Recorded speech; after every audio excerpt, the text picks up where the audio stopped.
저는 최근에 그 서울대 최인철 교수님의 강의를 들은 적이 있는데요. 그 강의에서 아주 흥미로운 사례 몇 가지들이 참 저에게 와닿았는데요. 예를 들면은 이런 겁니다. 그 강의 중에 하버드 대학교 윌리엄 제임스 교수라는 분을 이제 언급을 하시는데요. 이 윌리엄 제임스 교수는 이 인간에 대한 다양한 연구로 유명한 분이라고 합니다. 그래서 이제 이 교수님이 인간과 관련된 여러 다양한 연구들을 하다가 이 교수님이 너무나 인간과 관련하여 중요한 하나를 내가 깨닫게 됐다.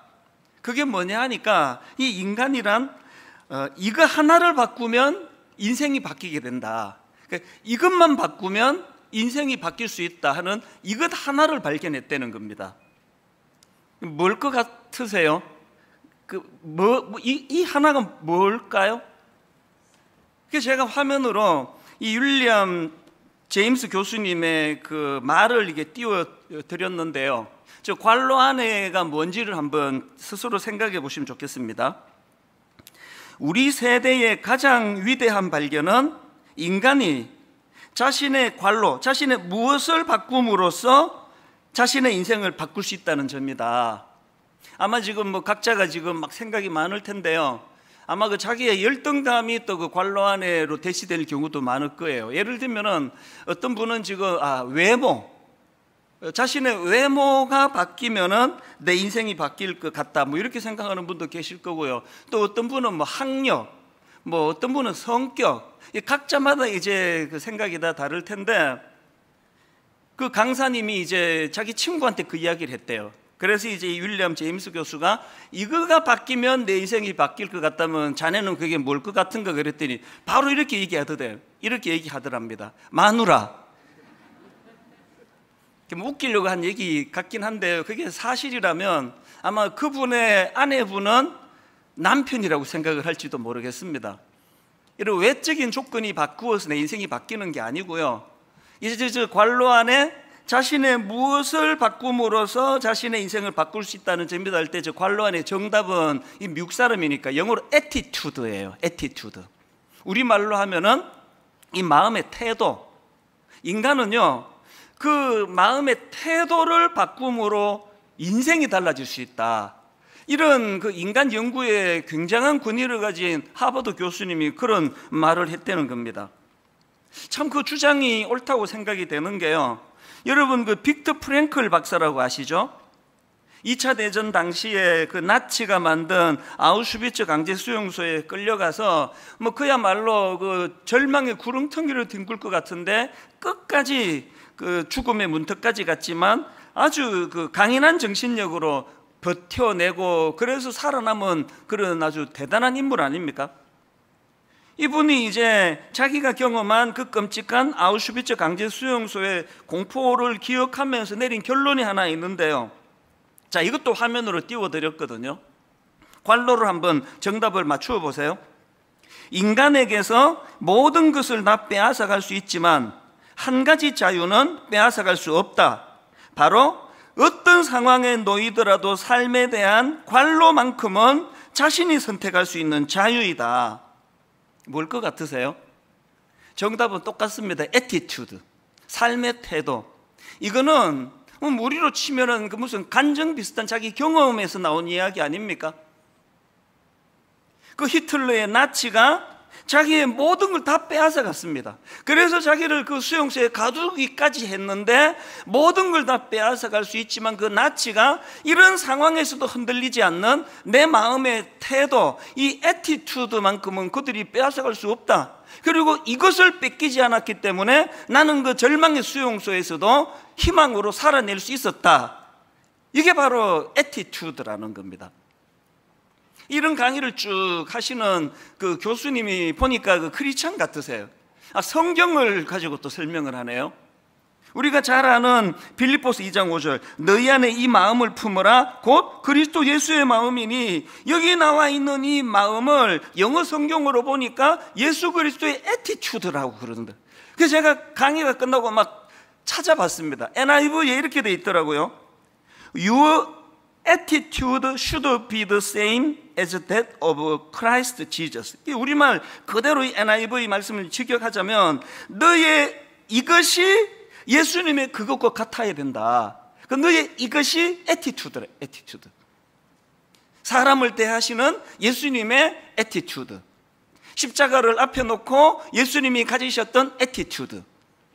수많은 군중들이 열광하고 왕을 삼으려고 박수를 칠 때 예수님이 그것을 대하시는 attitude. 우리가 배워야 될 것이 바로 이 예수님의 attitude라는 겁니다. 제가 우리말로 하면은 태도인데요. 이거를 이제 attitude로 좀 계속 쓸 텐데 양해해 주시기 바랍니다. 발음도 안 좋은데 뭐 자꾸 영어 쓰나 하지만 이게 그 뉘앙스가 저에게 와닿아서 그렇습니다. 저는 이번 여름 내내 이 attitude라는 이 단어를 가지고 참 많이 묵상을 하고 생각을 했고요. 그리고 또 이 attitude라는 단어를 넣어가지고 검색해서 이것과 연관되는 책을 여러 번 주문을 했습니다. 그렇게 구입한 책 중에 김진세 박사님이라는 분이 쓴 그 제목 자체가 attitude예요. 이게 나중에 이제 개정하면서 제목을 바꾼 걸 제가 봤는데요. 저는 예전 책을 중고 서점에서 이제 구입을 했는데 그 책에 보니까 이 attitude는 라틴어 앱투스에서 출발한 단어인데요. 이 앱투스는 준비 혹은 적응 이런 뜻을 가진 단어라는 겁니다. 그러니까 어원적인 의미로 따지자면 이 attitude라는 것은 무엇인가를 행할 준비가 된 상태. 이걸 조금 더 보완한 설명이 칼 융이라는 심리학자가 내린 정의인데요. 자, attitude란 어떤 특정한 방향으로 행동하거나 반응하는 정신의 준비 태세다. 이게 무슨 말인가 하면 그 사람들마다 그 attitude, 그 마음의 태도가 뭐냐면은 어떤 일을 겪든지 어떤 사람을 대하든지 나는 이렇게 반응하기로 준비가 되어 있는 거라는 겁니다. 부정적인 생각의 자세를 가진 사람은 어떤 상황에서든 거기서 부정적으로 이야기하고, 긍정적이서 코로나19를 가지고 대부분의 사람들이 낙심하고 힘들어하는데 또 어떤 사람들은 이 코로나19라는 사건을 통해서 주님을 더 가까이 알고 주님께 더 나아가고 하나님을 더 의지하는 도구로 쓸 수 있는 사람이 있다는 거예요. 이게 애티튜드라는 겁니다. 제가 오늘 본문을 이제 그 본문으로 택해서 나누고 싶었던 포인트도 그건데요. 오늘 본문에 보면은 이제 이스라엘 백성들이 홍해를 건너서 광야 생활을 통해 가나안으로 진입하는 그 여정길에 이제 홍해를 건너고 제일 첫 번째 사건입니다. 첫사랑, 첫 경험, 또 첫 기억 이러듯이 항상 이제 이 첫째가 주는 그 의미가 있는데요.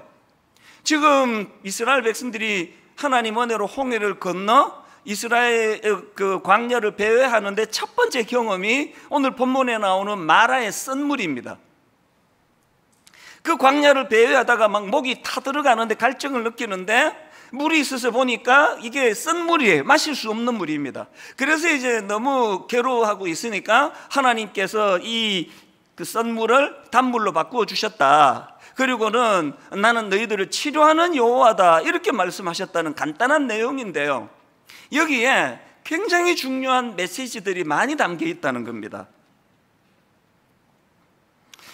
이 마라의 썬물을 어떤 의미를 부여할 수 있느냐 하면 어떤 사람은 그 광야 생활 가운데 그 썬물을 단물로 바꾸시는 여호와 하나님이 이제 그것을 통해서 이 광야에 결핍된 수많은 여정길 가운데 나는 이것들을 이 결핍을 채워주는 전능자 하나님이다. 이 메시지를 던져주신 그런 의미를 갖고 있다. 이렇게 해석해도 맞고요. 그런가 하면 이제 하나님께서 그 썬물을 단물로 바꾸시고 나는 그 치료하는 여호와다. 그래서 우리 내면의 상처와 상함이 광야길 가운데 많이 생길 텐데 그럴 때 치료자 되시는 하나님을 의지해야 된다. 이런 메시지로 우리는 해석할 수 있다. 그래도 맞는 얘기고요. 다 맞는 얘기예요. 그런데 이걸 좀 더 큰 그림으로 포괄적으로 이 그림을 찾아서 여기서 교훈을 찾자면 어떤 메시지를 얻을 수 있을까 이런 생각을 하면서 보니까 제가 그 24절이 눈에 띄는 겁니다. 본문 23절을 다시 한번 보세요. 마라에 이르렀더니 그곳 물이 써서 마시지 못하겠으므로 그 이름을 마라라 하였더라. 백성이 모세에게 원망하여 이르되, 그러니까 여러분 이 이스라엘 백성들이 광야길 제일 먼저 경험한 건 마라의 썬물이고요. 그 마라의 썬물에 대하여 그들이 보인 제일 광야에서의 제일 첫 번째 반응은 불평입니다. 원망입니다. 이게 왜 의미가 있느냐 하면은 그렇게 불평하고 원망했을 때 하나님께서 썬물을 단물로 바꾸어 주시고 나는 너희들을 치료하는 여호와라는 놀라운 그런 기적적인 말씀을 주셨고요. 그리고 바로 그 사건 다음에 나오는 것이 되게 유명한 엘림 동산, 이런 이야기 지금도 아마 그 고유명사로 많이 쓰는 것을 볼 수 있는데요. 엘림, 이 물샘 열둘과 종려나무 이런 그루가 있는 풍성한 엘림. 지금도요, 교회에서 무슨 이름을 지을 때는 우리처럼 뭐 가평 우리 마을 이렇게 촌스럽게 안 짓습니다. 엘림 동산.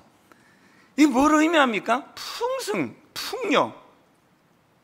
즉 이스라엘 백성들이 그 엘림을 경험한 겁니다. 그리고는 바로 그 다음 16장에서 그 내용을 다루는데요. 자, 1절과 2절을 보십시오. 이스라엘 자손의 온 회중이 엘림에서 떠나 엘림과 시내산 사이에 있는 신광야에 이르니 애굽에서 나온 후 첫째 달 15일이라 이스라엘 자손 온 회중이 그 광야에서 모세와 아론을 원망하여, 치료하신 하나님, 그 썬물을 단물로 바꾸시는 능력의 하나님, 그리고 그들을 엘림으로 인도하시는 그 하나님의 능력을 지금 경험했는데 나오는 패턴은 똑같아요. 이스라엘 자손 온 회중이 그 광야에서 모세와 아론을 원망하여. 이것이 광야 생활 내내 보여주는 이스라엘 백성들의 삶의 그 패턴 아닙니까? 그래서 여러분, 아까 제가 애티튜드란 어떤 특정한 방향으로 행동하거나 반응하는 정신의 준비 상태다, 준비 태세다, 이런 말씀을 드렸는데요. 지금 오랜 애굽에서의 노예 생활로 인해 가지고 그들에게 어떤 잘못된 애티튜드가 들어온 겁니까? 상황이 주어지면 불평하는 거예요.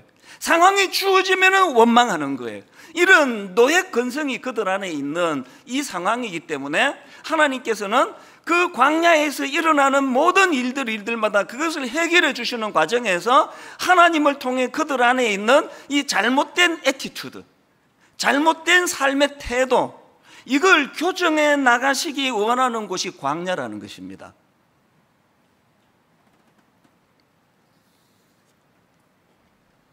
태도를 바꾸면 성공이 보인다. 이번에 제가 또 구해서 본 책 중에 하나인데요, 그 책에 보니까 아주 흥미로운 이야기 하나가 담겨져 있습니다. 이거 제가 예전에 한번 인용한 것 같기도 해요. 어떤 환자 한 분이 이 병원을 찾아서 의사 선생님과 상담하는데 막 죽을 것 같다는 거예요. 이렇게 말합니다. 선생님, 저는 요즘 만지는 곳마다 다 아픈 것 같습니다. 늙어가는 건가요? 몸이 쇠약해지는 건가요? 무릎을 누르면 무릎이 아프고 배를 누르면 배가 아픕니다. 여기 관자놀이 옆을 만지면 거기도 아프고요. 도대체 무엇 때문인가요? 그래서 이제 그 의사가 옛날에 나온 책이니까요, 전신 엑스레이 촬영을 이제 했다는 겁니다. 요즘으로 치면 뭐 MRI 촬영 뭐 이런 거겠죠. 전신을 샅샅이 점검을 하고 의사가 답을 찾은 겁니다. 그래서 그 환자분을 불러서 이제 이런 설명을 했습니다. 선생님께서 왜 만지는 곳마다 아픈지 이유를 찾아냈습니다. 몸에는 이상이 없는데요, 손가락이 부러져 있습니다. 지금 제가 그 애티튜드, 잘못된 애티튜드라는 설명을 드리고 있잖아요. 지금 손가락이 부러진 상태, 이게 잘못된 애티튜드를 상징적으로 말하는 거예요. 손가락이 부러져 있으니까 자기가 누르는 곳마다, 자기가 경험하는 것마다, 자기가 맞닥뜨리는 사람마다 다 아픈 거예요. 다 잘못된 거예요. 그래서 몸을 고치는 것이 아니라 이 손가락을 고쳐야 된다. 이게 지금 제가 강조해 드리는 애티튜드, 삶의 태도를 바꿔야 된다. 제가 왜 이 설교를 해야 되겠다 마음을 먹었냐 하면, 코로나19, 아우슈비츠 수용소에 갇혀있던 그 사람들처럼 대부분의 사람들이 코로나19는 우리를 후퇴하게 만들고 우리를 낙심하게 만들고, 또 그저께도 보니까 지금 코로나19로 인한 우울증, 우리나라 분들이 믿겨지지는 않은데 거의 절반 가까이가 지금 코로나로 인한 우울한 상태다, 뭐 그런 글들도 있는데요. 이럴 때 예수 믿는 우리가 어떤 그리스도 안에서의 건강한 애티튜드를 가짐으로 말미암아 이런 코로나19조차도 주님을 더 사랑하는 도구로, 내 영혼이 더 풍성해지는 도구로 이것들을 사용할 수 있을까? 이것을 만드는 결정적인 게 이게 애티튜드를 교정하는 거라는 겁니다. 제가 희망을 갖는 건요, 이번 여름에 제가 이 태도와 관련된 여러 책들을 읽으면서 거의 모든 전문가들이 이구동성으로 하는 게 이 애티튜드는 훈련에 의해서 교정될 수 있다는 겁니다. 바뀔 수 있다는 겁니다. 오늘 여러분, 영적인 이 노예 생활이라고 하는 이 약한 이 세상 속에서 잘못 습득된 우리 내면의 애티튜드가 성령의 은혜와 능력으로 훈련됨으로 하나씩 하나씩 교정되어가는, 그래서 주님 닮아가는 성숙이 이루어지게 되기를 주님 이름으로 축복합니다. 자, 그럼 뭘 교정해야 될까요? 여러 가지가 있지만 저는 대표적으로 두 가지, 이 교정해야 될 두 가지 부정적인 태도가 뭐냐? 첫째는요, 자기 자신에 대해서는 절망의 습관입니다. 절망의 습관.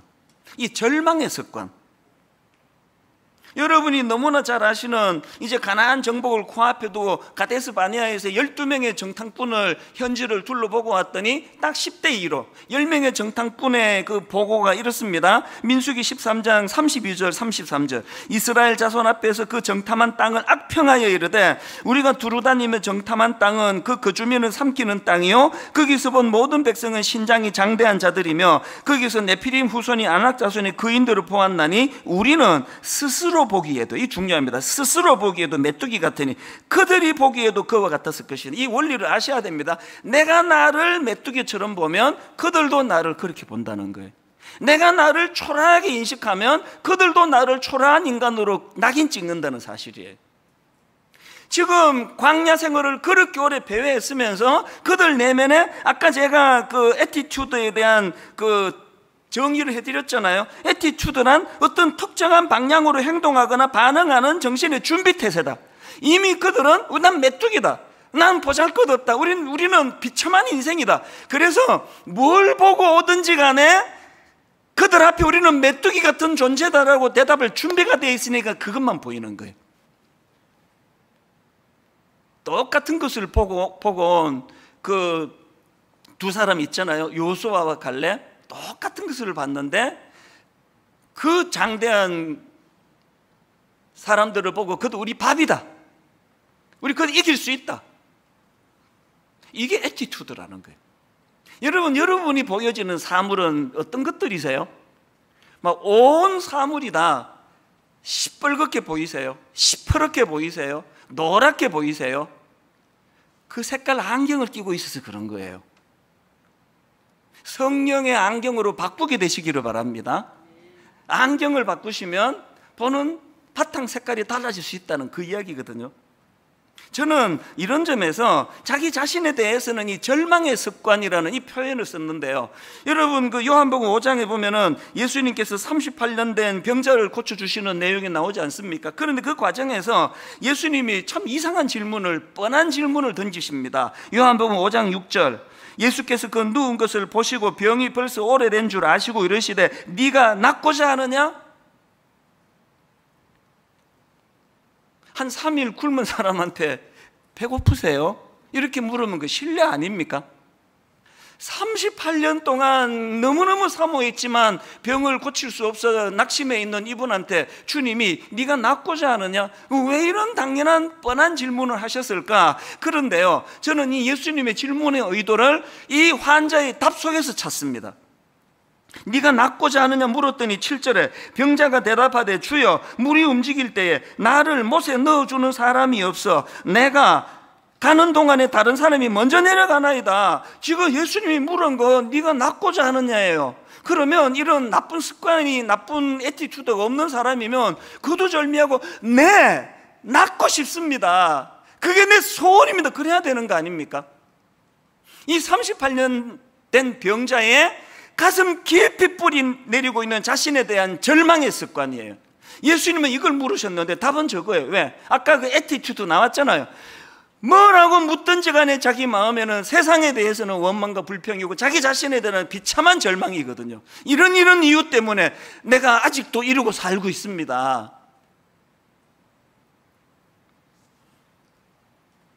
코로나19 시대에 우리가 두려워해야 되는 것은 이것이 우리에게 절망의 습관을 가져올 거예요. 온 이야기가 다 절망적인 얘기니까요. 저는 오늘 성령님이 저와 여러분 심령 속에 이 강력한 질문 하나가 던져지기를 원합니다. 네가 낫고자 하느냐?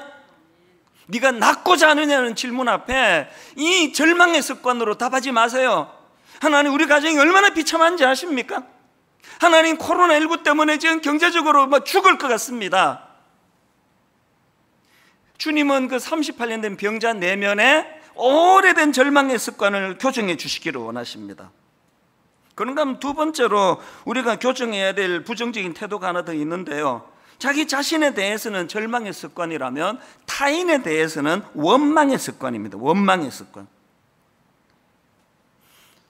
홍해를 건너자마자 마라의 선물에서 그들이 제일 먼저 보여준 게 그 타인에 대한 원망 아닙니까? 자, 출애굽기 15장 23절 24 본문 다시 한번 보세요. 마라에 이르렀더니 그곳 물이 써서 마시지 못하겠으므로 그 이름을 마라라 하였더라. 백성이 모세에게 원망하여 이르되, 이것이 아까 출애굽기 16장 1절 2절에서 이스라엘 자손 온 회중이 광야에서 모세와 아론을 원망하여로 그렇게 발전이 됐다 그랬고요. 그것이 광야 생활 내내, 그래서 민수기 14장 2절에 이제 10명의 정탐꾼이 우리는 그들을 못 이깁니다, 우리는 그들 앞에 메뚜기 같습니다 그랬더니 민수기 14장 2절 이스라엘 자손이 다 모세와 아론을 원망하며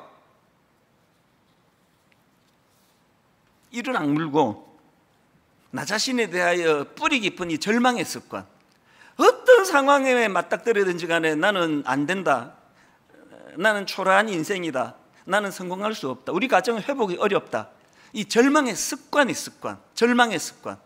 타인에 대해서는 원망의 습관, 모든 타인은 원망의 대상. 이것들을 어떻게든 주님 앞에 주님 이름으로 이것들을 교정해 나가야지만 우리 안에 있는 어두움이 거두어지고 하나님이 주시는 밝음으로, 희망으로 회복이 될 수 있다는 겁니다. 이런 차원에서 저는요, 이 나쁜 태도, 이 나쁜 애티튜드, 이것들을 이제 바꾸어 나가는 훈련을 해 나가야 된다고 보는데요. 그래서 저는 이제 우리가 해 나가야 될 이 훈련의 의미를 가지고 이것들을 풀어 나가기를 원합니다. 우리가 이제 오늘 설교 제목도 그렇고 이 광야라는 거는 이 태도 바꾸기 훈련의 장소다 그랬는데, 이 태도 바꾸기 훈련이란 무슨 의미를 가지고 있는 건가? 두 가지로 정리를 해드릴게요. 첫째로요, 태도 바꾸기 훈련이 뭐냐? 생각의 여백을 갖는 훈련입니다. 생각의 여백을 갖는 훈련. 이게 뭔지를 설명을 안 들으면 이 내용을 파악하기가 어려운데 설명을 해드릴게요. 아까 그 빅터 프랭클 박사 이야기 해드렸잖아요.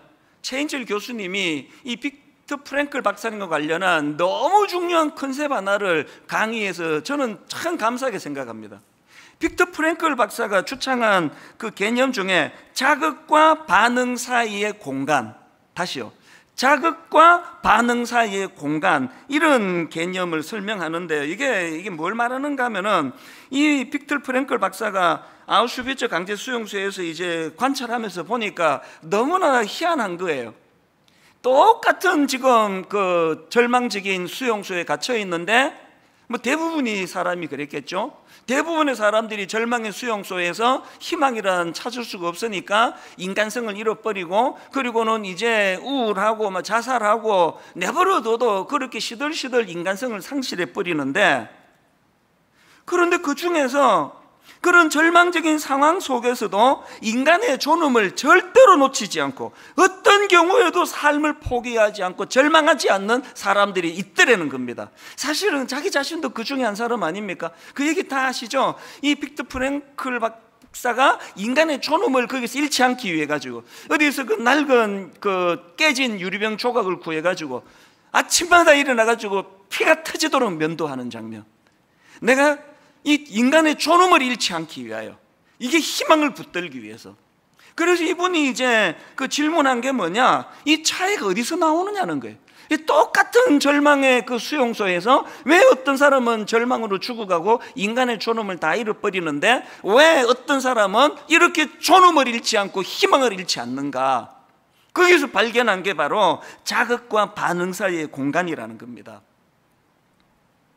여러분이 자극과 반응 사이의 공간이라는 개념이 뭐냐 하면은요, 사람들은 자기 삶에 어떤 자극이 오면 바로 반응하는 게 아니라 그 자극에 대하여 먼저 생각을 한 후에 반응한다는 겁니다. 그래서 이제 그 자극과 반응 사이의 이 공간, 그 생각의 공간이 얼마나 깊고 얼마나 넓었냐에 따라서 이후의 행동이 결정이 되더라는 겁니다. 신앙생활이 왜 중요한지 아세요? 우리 묵상하잖아요. 우리 큐티 하잖아요. 기도하잖아요. 이게 전부 자극과 반응 사이의 공간입니다. 어떤 일을 우리는 맞닥뜨리든지 간에 하나님 앞에서 우리는 묵상을 통해, 기도를 통해 이 공간을 확보하는 거예요. 오늘 현대인들이 너무나 조급하고, 지난주에도 말씀드렸지만 그냥 욱하는 묻지마 살인, 묻지마 폭행, 이거 왜 그렇습니까? 자극과 반응 사이에 공간이 없어서 그래요. 저는 저와 여러분들이 이 애티튜드, 삶의 태도가 우리 인생을 결정할 만큼 중요하다고 한다 할 때에 이미 하나님이 주신 재료 묵상하시기를 바랍니다. 여러분 깊이 하나님 앞에 기도하셔야 돼요. 그래서 이 공간을 확보하셔야 됩니다. 그리고 그 공간 안에서 히브리서 3장 1절, 그러므로 함께 하늘의 부르심을 받은 거룩한 형제들아, 우리가 믿는 도리의 사도시며 대제사장이신 예수를 깊이 생각하라. 또 히브리서 12장 2절, 믿음의 주요 또 온전하게 하시는 이인 예수를 바라보자. 여러분, 이렇게 가슴 아픈, 또 나를 힘들게 하는 코로나19를 유시한 너무나 사람에게, 너무나 환경에게 상처를 받기 쉬운 현대인들에게 있어서 자극과 반응 사이에 이 공간, 하나님을 묵상하고, 그래서 아까 너희 속에 이 마음을 품으라고 예수 그리스도의 마음이라 할 때 이 예수 그리스도의 마음이 애티튜드라고 그랬듯이, 주님이라면 어떻게 생각하셨을까? 주님이라면 어떻게 반응하실까? 이 일을 너무나 잘한 인물이 사도 바울 아닙니까? 감옥에서 썼다고 하는 빌립보서 4장 4절에서 주 안에서 항상 기뻐하라, 내가 다시 말하노니 기뻐하라, 이거 엄청난 긍정적인 애티튜드 아닙니까 이게? 아니, 감옥에서 이런 기쁨을 노래할 수 있는 거, 이게 굉장히 긍정적인 태도 아닙니까? 근데 사도 바울에게 이런 긍정적인 애티튜드가 어떻게 만들어졌느냐? 바로 그 다음 6절 7절에 답이 나와 있습니다. 보세요. 아무것도 염려하지 말고 다만 모든 일에 기도와 간구로, 다시요, 아무것도 염려하지 말고 다만 모든 일에 기도와 간구로, 그리고 너희 구할 것을 무엇으로? 감사함으로 하나님께 아뢰라. 그리하면 모든 지각에 뛰어난 하나님의 평강이, 그리하면 모든 지각에 뛰어난 하나님의 평강이 그리스도 예수 안에서 너희 마음과 생각을 지키시리라. 대답해 보세요. 사도 바울은 지금 자극과 반응 사이에 공간이 있습니까, 없습니까? 자극과 반응 사이에 확보된 공간 안에 예수 그리스도를 묵상하고, 여기서 우리가 깨달아야 되는 게 뭐냐? 여러분, 이 기도는요, 우리의 부정적인 생각을 교정하는, 우리의 부정적인 태도를 교정하는 하나님의 도구라는 사실이에요. 그런가 하면 두 번째로 태도 바꾸기 훈련이라는 게 뭐냐? 미래지향적인 목표 갖기 훈련입니다. 미래지향적인 목표. 이스라엘 백성들이 가진 치명적인 잘못된 애티튜드는 끊임없이 과거지향적이에요.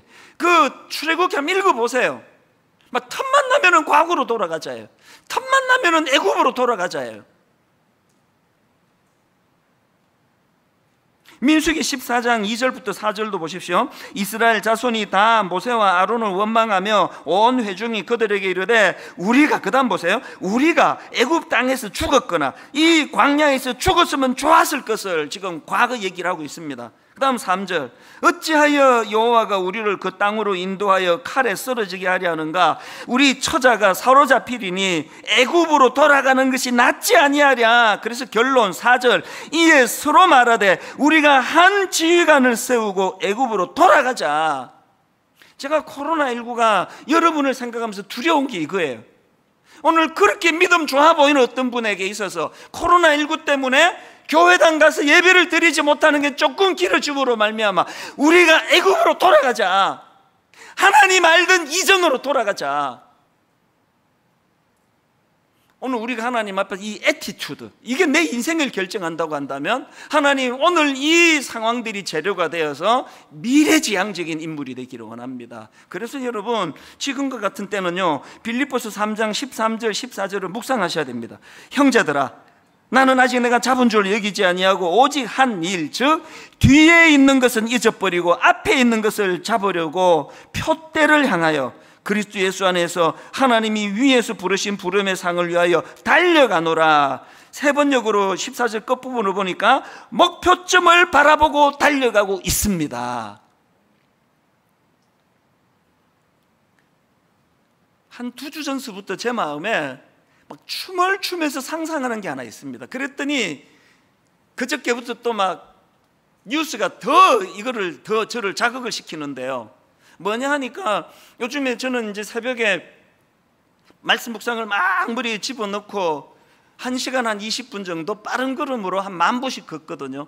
계속 걸으면서 요즘에 한 2주 동안에 마음으로 영적인 상상력을 가지고 춤을 추는 게 하나 있습니다. 미래지향적인 게 뭐냐, 점점 코로나가 이렇게 오래 간다, 또 번지기 시작한다, 어느 교회에 확진자가 생겼다, 이런 일이 터질 때마다 내 안에 이 상상력이 주는 노래는 더 커집니다. 그게 뭔지 아세요?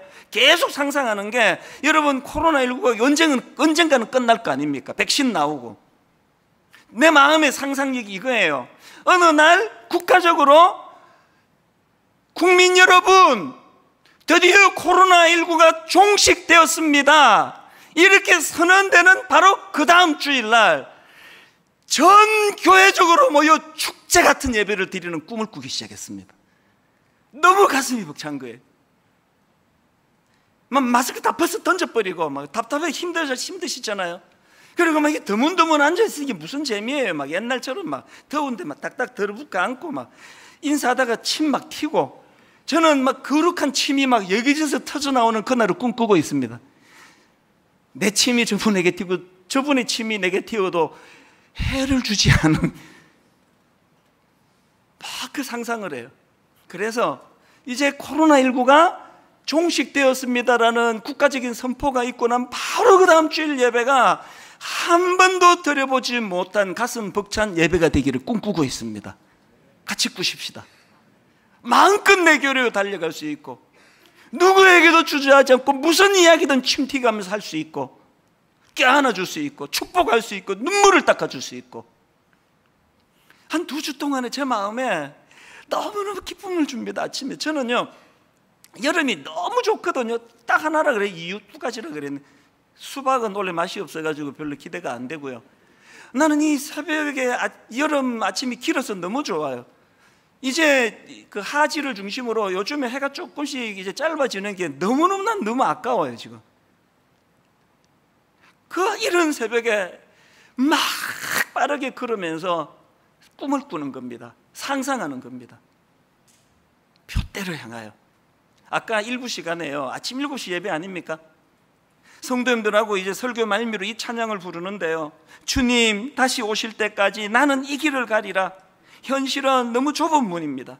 현실은 너무 좁은 길입니다. 십자가 져야 됩니다. 그런데 우리가 꾸는 꿈, 나의 가는 이 길 끝에서 나는 주님을 보리라. 주님 다시 오실 때까지 나는 일어나 달려가리라. 아까 일부 시간에 이 찬양을 부르는데요, 막 하나님이 은혜를 주셨는지 마스크 쓰고 막 이렇게 막 드문드문 앉아 계시는 분이 막 눈물로 이 찬양을 부르는데 막 너무 가슴이 뜨거워지는 겁니다. 결론을 이렇게 맺기를 원합니다. 이것도 최근에 제가 구입한 책에서 나온 시인데요, 태도를 바꾸면 성공이 보인다. 이 시 읽어드리고 오늘 말씀을 정말 가슴 벅차게 마무리하기를 원합니다. 내용을 화면으로 올려드렸습니다.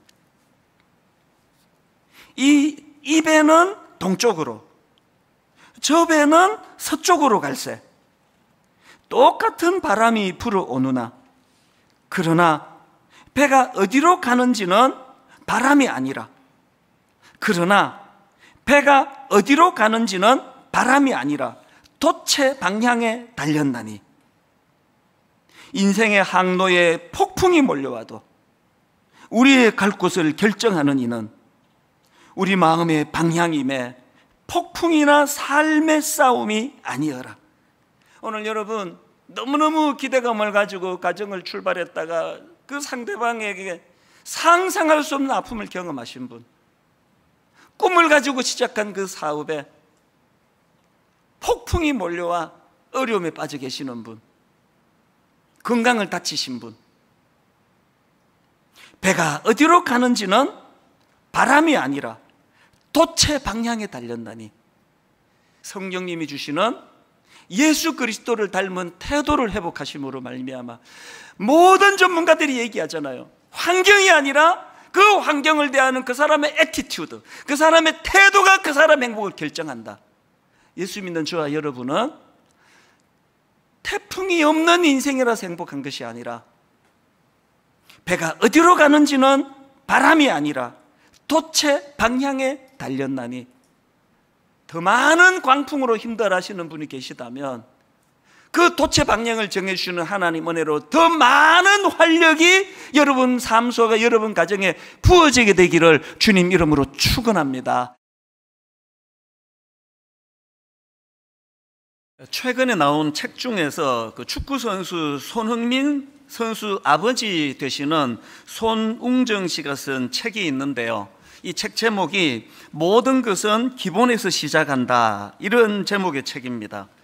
이 책의 부제가 그 책의 성격을 잘 설명합니다. 부제가 이렇습니다.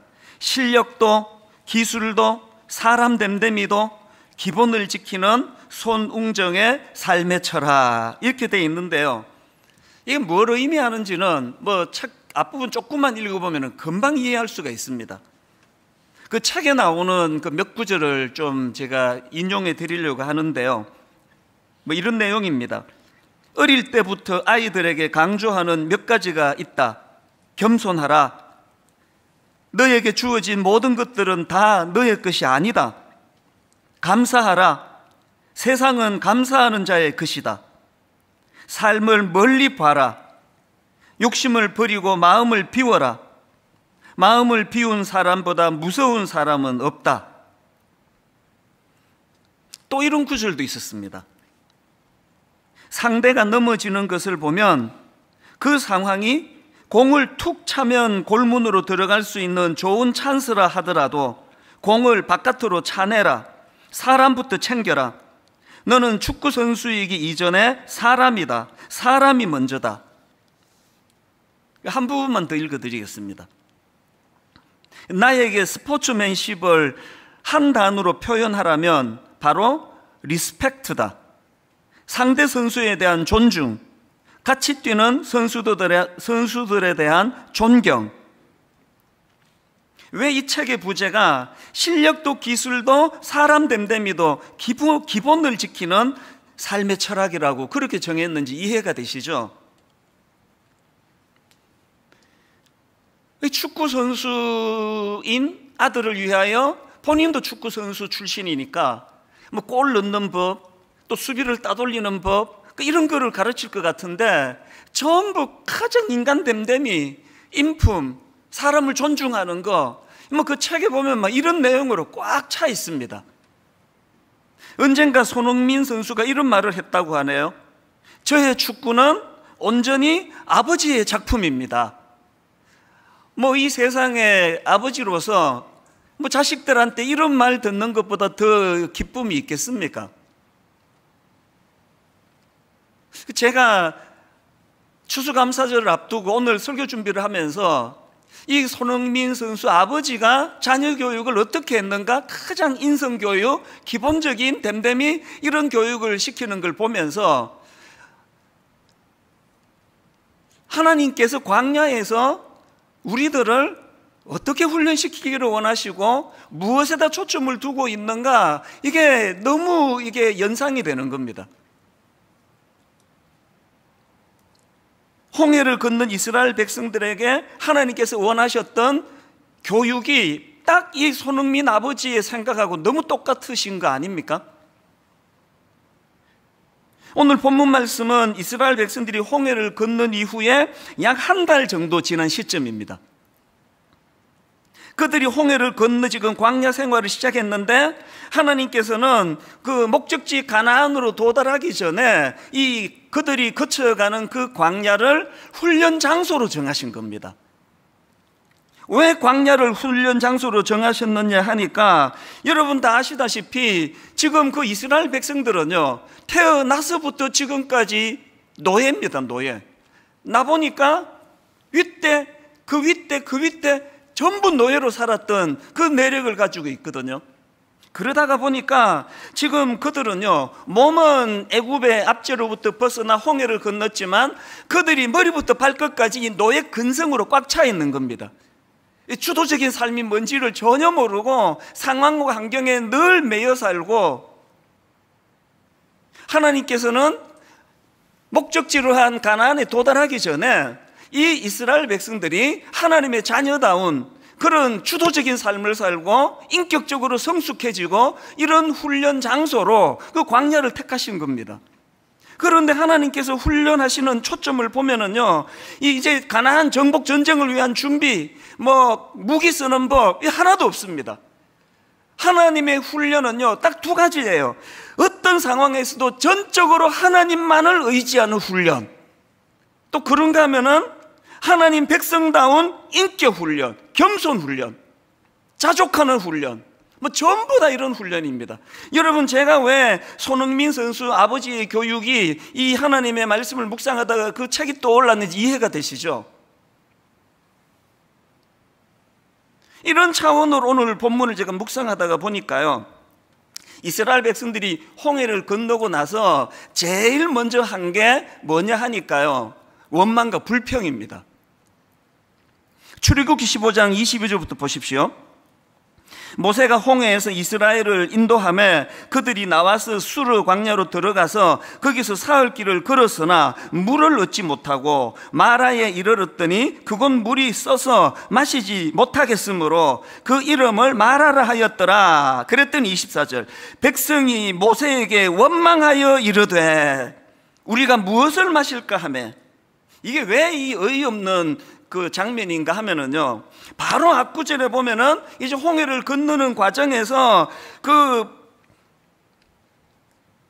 이스라엘 백성들을 추격해 잡으려고 따라오던 그 바로 왕의 그 군대의 추격을 하나님께서 그 바로 왕의 군대를 멸하시고 그들을 구원해 주시거든요. 그랬더니 그 홍해를 건넌 백성들이 막 하나님을 극찬을 합니다.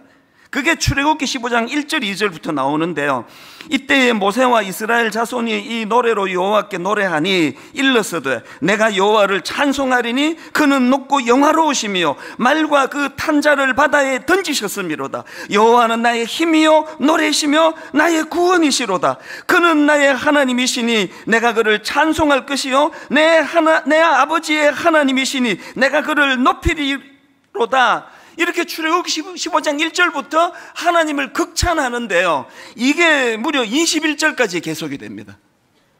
계속 그렇게 하나님을 극찬하던 그들이 마라의 썸물에서 그 마실 물이 없는 그 상황에 딱 직면하니까 태도가 100% 돌변하는 겁니다. 완전히 태도가 바뀌어가지고 하나님을 원망하는 이런 태도를 보여주는 거, 이게 바로 노예 근성이거든요. 주도적인 삶을 살아내고 상황을 뚫어내고 하나님께 의뢰하고 이런 게 아니라 그 상황에 눌려 사는 그들의 모습 아닙니까? 이렇게 끌려다니던 삶에 익숙하다가 보니까 그들은 늘 그 삶에서 원망과 불평이, 그래서 자기들은 늘 불행하고 자기들은 늘 불행하게 만든 그 대상을 원망하고, 이게 바로 그들에게 몸에 배어있는 노예 근성이라는 거거든요.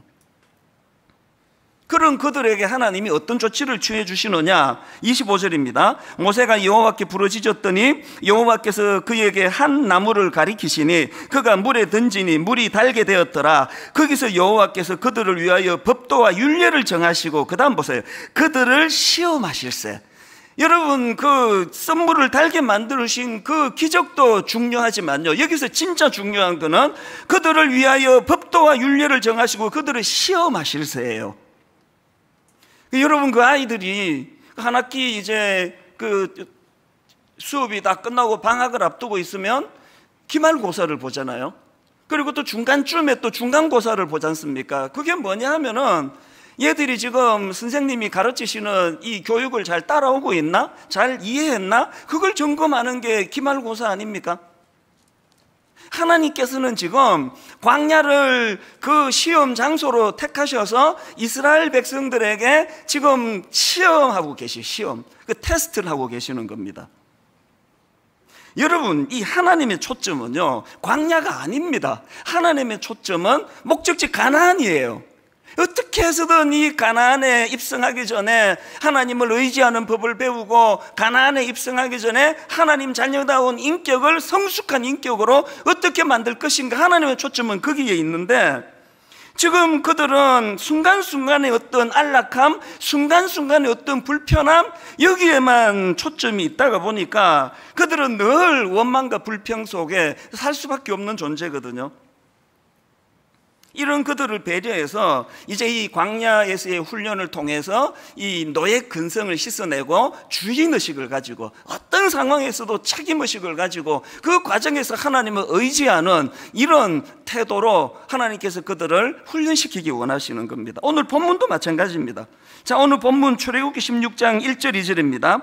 이스라엘 자손의 온 회중이 엘림에서 떠나 엘림과 시내산 사이에 있는 신광야에 이르니 애굽에서 나온 후 둘째 달 15일이라 이스라엘 자손 온 회중이 그 광야에서 모세와 아론을 원망하여, 또 원망이 나오지 않습니까?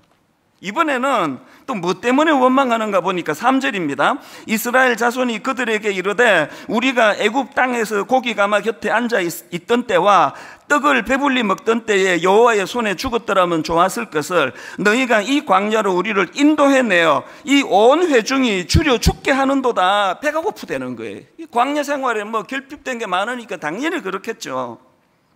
그렇게 또 이제 원망이 그 습관처럼 터져 나오는 상황인데요.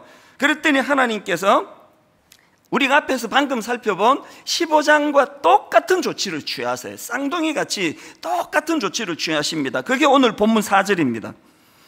그때 여호와께서 모세에게 이르시되 보라, 내가 너희를 위하여 하늘에서 양식을 비같이 내리리니 백성이 나가서 일용할 것을 날마다 거둘 것이라. 이같이 하여, 그 다음 보세요, 그들이 내 율법을 준행하나 아니하나 내가 시험하리라. 하나님께서 지금 그들을 테스트하기를 원하세요.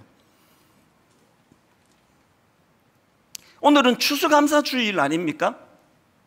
제가 지난 한 주간 내내 이 추수감사주일을 묵상을 하면서 왜 하나님께서 11월 말에 추수감사절을 허락하셨을까? 제가 내린 결론이 하나 있습니다. 하나님은요, 이 감사라는 도구를 통해서 지난 한 해 동안 우리가 얼마나 성숙해졌는가를 체크하기 원하세요. 그거 점검하고 검사하기 원하세요. 여러분, 지난 2주 우리가 추수감사절 캠페인 감사 챌린지를 가지고 2주를 보냈는데요. 어떤 분들에게는 이 코로나19 와중에 감사할 게 아무리 생각 안 떠올라져요. 이거 한 줄 쓸 게 없는 분도 계셨을 것이고요. 어떤 분들은요, 첫 주에 이거 다 채우고요, 그 다음 주에 홈페이지 오셔가지고 또 다운받아가지고 새로 다 채우시고요. 그래서 제가 지난 한 주 내내 너무나 어려운 가운데 하나님께 감사를 그냥 쥐어 짜듯이 그렇게 감사하는 많은 분들의 그 감사를 들으면서 너무너무 마음이 뜨거워지는 경험을 했습니다. 다시 말씀드립니다. 추수감사주일은요, 하나님께서 감사라는 도구를 가지고 여러분이 지난 한 해 동안 어느 만큼 성장했는가를 체크하는 하나님의 테스트예요. 제가 이런 생각을 하고 있는데요, 바로 지난주입니다. 주중에 우리 교구 목사님에게 연락이 왔습니다. 분당 우리 교회에 지금 그 시한부 판정을 받고 항암 치료를 하고 계시는 성도님이 계시는데, 자기 교구에 그런 분이 계시대요. 이분이 그동안 항암 치료를 무려 33번이나 받았대요.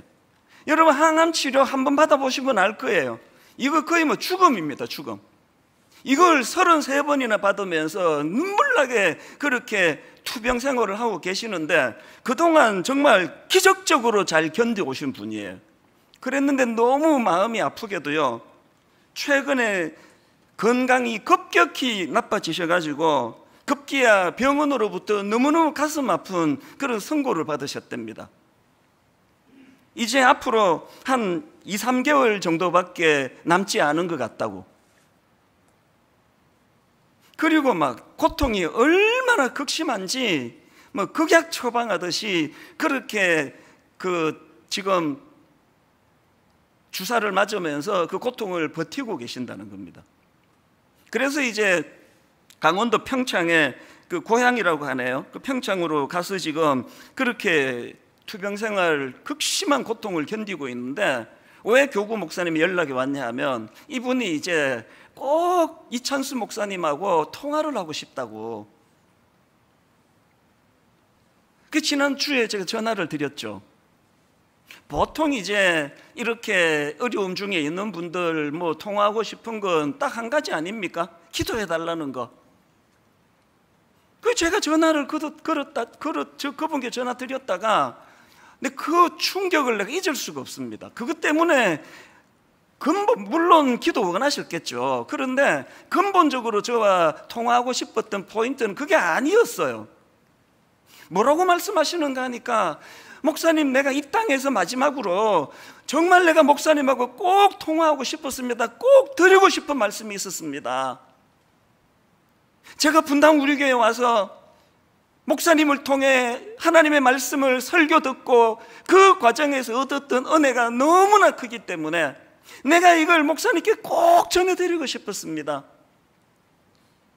제가 지금 알기로 막 극심한 진통으로 그런 막 엄청난 진통제를 맞으며 그렇게 고통을 버티는 것으로 제가 그렇게 알고 있었는데요, 목소리가 너무 평온한 겁니다. 목소리가 너무 덤덤해요.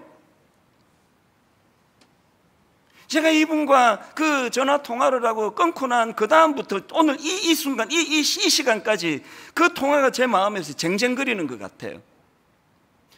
설교는 제가 하고 담임 목사는 저지만요, 오늘 여기 수많은 정말 이 하나님의 광야에서의 테스트를 눈물로 이겨내고 계시고 눈물로 견뎌내시고 계셔서, 여러분 이제 이 땅에서의 삶이 얼마 남지 않았다는 그 상황이, 저는 뭐 한 번도 그 길을 안 가봐서 모르겠습니다.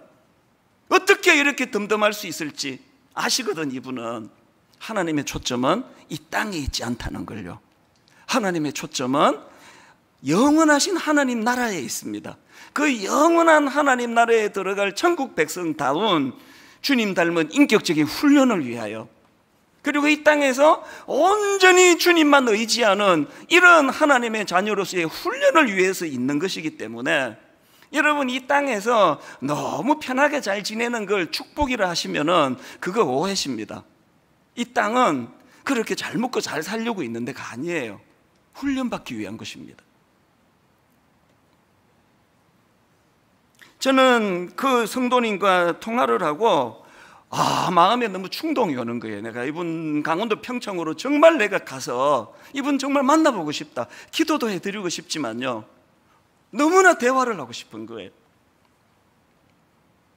오늘 이처럼 극단적인 고통에 빠져 있는 경우가 아니라 하더라도, 여러분 코로나19로 크고 작은 인내를 필요로 하는 너무나 극심한 고통이 계속되는 그런 상황에서도 얼마나 많은 성도님들이 그것을 뛰어넘는 감사를 하나님께 드리고 인내하며 그렇게 이 훈련을 견디는 수많은 분들이 계시다는 것, 오늘 예배하는 모든 성도님들에게 우리 성령님께서 그 마음을 어루만져 주시기를 원합니다.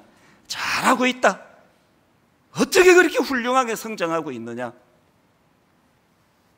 여러분 우리 남은 이 한 주 감사 챌린지로 또다시 한번 도전하시기를 원합니다. 그리고 한 가지 더 도전을 드리는데요, 저는 이제 내일부터 이 한 달 동안을 이제 성탄을 기다리는 사람들, 이런 타이틀로 분당 우리 교회 모든 성도님들이 이 한 달을 예수님 생각에 몰입하는 한 달을 선포하기를 원합니다. 제가 미국에서 이민 생활할 때 보니까요, 미국은 11월 넷째 주 목요일이 공휴일이에요. 공식적으로 추수감사절로 나라가 공휴일을 정했습니다. 너무 부러워요. 그래서 이제 그날 아는 분들 초대하고 또 요리를 하고, 그래서 이제 참 기쁨으로 감사를 나누는 그런 너무나 아름다운 모습을 제가 보았고요. 그리고 또 더 부러운 게 뭔지 아세요? 그렇게 이제 추수감사절 11월 넷째 주 목요일 추수감사절이 끝나면 바로 그 다음 날부터 크리스마스 시즌이 시작이 되더라고요. 그래서 이제 뭐 크리스마스 세일 광고도 나가고 완전히 분위기가 크리스마스로 바뀌어요. 물론 이거 상술 때문에 요즘 그렇게 변질됐긴 했지만, 그래서 제가 그거를 보면서 그렇게 선포하기를 원한 겁니다. 우리도 오늘 추수감사절 지난 한 해 동안 하나님께 아버지 이 테스트를 통해 내가 이만큼 성장하고 이만큼 성숙한 거 하나님께 보여드리기를 원합니다. 그리고 내일부터 성탄을 기다리는 사람들이 되자는 거예요. 내일부터 어떤 상술에 의해서가 아니라 내 사모하는 주님, 오늘 이 땅에 주님 오신 12월 25일, 왜 추수감사절이 11월 마지막에 있어야 되고 왜 성탄절이 12월 마지막에 있어야 되는지 난 그게 너무너무 은혜스러워요. 여러분, 한 해를 마감하면서 이 한 해가 코로나19밖에 안 보이면 어떻게 되겠냐고요. 한 해를 마감하면서 내 모든 1년을 압축했더니 예수님이 남으시네. 이런 신자들이 되시기를 바랍니다. 그리고요, 제가 이거 성탄을 기다리는 사람을 한 달 동안 가져야 되겠다, 왜 이런 생각을 했냐 하니까, 이제 1만 성도 파송 운동이 지금 막바지로 지금 치닫고 있지 않습니까? 그래서 이제 거기에 합류하시는 어떤 분들에게는 분당 우리 교회에서의 마지막 크리스마스 아닙니까? 여러분, 저는 소원합니다. 분당 우리 교회에서의 마지막 그 신앙생활에 예수 그리스도만 남게 되기를 바라요. 그래서 오랜 세월이 지나고 한 10년, 20년 지나고 분당 우리 교회 그러면 이찬수 목사가 보고 싶네, 많이 늙었겠지, 뭐 이런 생각만 하고 있다면 이건 최악입니다. 여러분, 분당 우리 교회 생각할 때 사람이 또 올려지면은요, 그건 최악이에요. 여러분, 5년, 10년이 지나고 분당 우리 교회가 또 올려지면, 내가 거기 예수님 만났던 교회지, 내가 예수님을 깊이 알게 된 교회지, 내가 그 교회에서 예수님을 사랑하는 법을 배웠지, 그 예수님이 분당 우리 교회의 이미지로 남아있는, 이게 우리의 소원이 되어야 되는 거 아닙니까? 인간은 철저하게 잊으셔야 돼요. 이미 그런 성숙한 분이 많아서 강조할 필요 없다는 거 알지만요, 이찬수 목사는 철저하게 잊어주시기를 바라요. 모든 인간은 다 잊혀지고 결국 이 교회를 압축하면 예수 그리스도, 그분의 이름만 남는 그런 분당 우리 교회에서 신앙생활 되기 위하여, 이제 내일부터 여러분 이제 다시 한번 이 감사 챌린지 홈페이지 오셔가지고 다운받으셔도 되고요, 아니면은 여러분 예전에 쓰시던 감사 노트 쓰시면 돼요. 그리고 내일부터 한 주간은 특별히 예수 그리스도에 대한 은혜에 대한 감사, 예수 그리스도에 대한 그 감사가 많이 기억이 되고 그것들이 기록이 되고 또 되뇌어지는 그런 한 주간이 됐으면 좋겠습니다. 이런 마음의 소원을 가지고 우리도 이 나그네 인생길 광야 속을 지금 걸어가고 있는데, 이게 하나님의 테스트라면 이 하나님의 테스트에 우리가 어떻게 참 합격, 많이 성장했어, 이 평가를 들을 수 있을까? 이걸 위해서요, 우리가 점검해야 될 한 4가지 정도 그 잣대를 제가 오늘 좀 말씀을 드리려고 합니다. 본문을 중심으로 여러분, 우리가 하나님의 테스트에 통과하기 위하여 첫째, 뭘 준비해야 되느냐, 뭘 점검해야 되느냐, 근시안적인 삶의 태도를 돌아보셔야 돼요. 우리 자신의 이 근시안적인 삶의 태도, 제가 이 근시안적, 이걸 그 국어사전을 찾아보니까 이렇게 풀이합니다. 앞날의 일이나 사물 전체를 보지 못하고 눈앞의 부분적인 현상에만 사로잡히는 것, 이게 근시안적이래요. 이게 지금 딱 이스라엘 백성들의 상황 아닙니까? 하나님은 지금 원대한 꿈을 가지고 하나님 지금 멀리 지금 가나안을 염두에 두고 계시는데, 그 백성들은 그저 코앞에 있는 거, 눈앞에 있는 거, 그래서 맨날 그들은 일희일비, 오전에 기뻤다, 오후에 우울했다. 이게 우리 아닙니까? 이게 왜 그렇다고요? 왜 이렇게 아무것도 아닌 일에 그렇게 온천하를 얻은 것처럼 기뻐했다가 아무것도 아닌 일에 그렇게 우울했다가 왜 그러냐? 이게 영적으로 근시안적인 눈을 가졌기 때문이에요. 최근에 나온 책 중에서 50에 읽는 논어, 이런 책이 있거든요. 저희 또래에게는 참 유익한 책이라 생각해요. 그 책에서 저는요, 문장 하나를 발견했는데요. 임무원려 필유근우. 이게 무슨 뜻이냐? 멀리 생각하지 않으면 늘 가까이에 근심이 있다. 한 번 더 들어보실래요? 멀리 생각하지 않으면 늘 가까이에 근심이 있다. 저는 이 문장 중에서 임무원려 할 때 이 원려라는 이 단어를요, 굉장히 제가 한 주 내내 많이 생각을 하고 주목을 했습니다.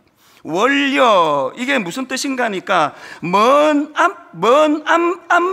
앞길까지 혹은 먼 앞일까지 미리 잘 헤아려 생각함. 이게 원려예요.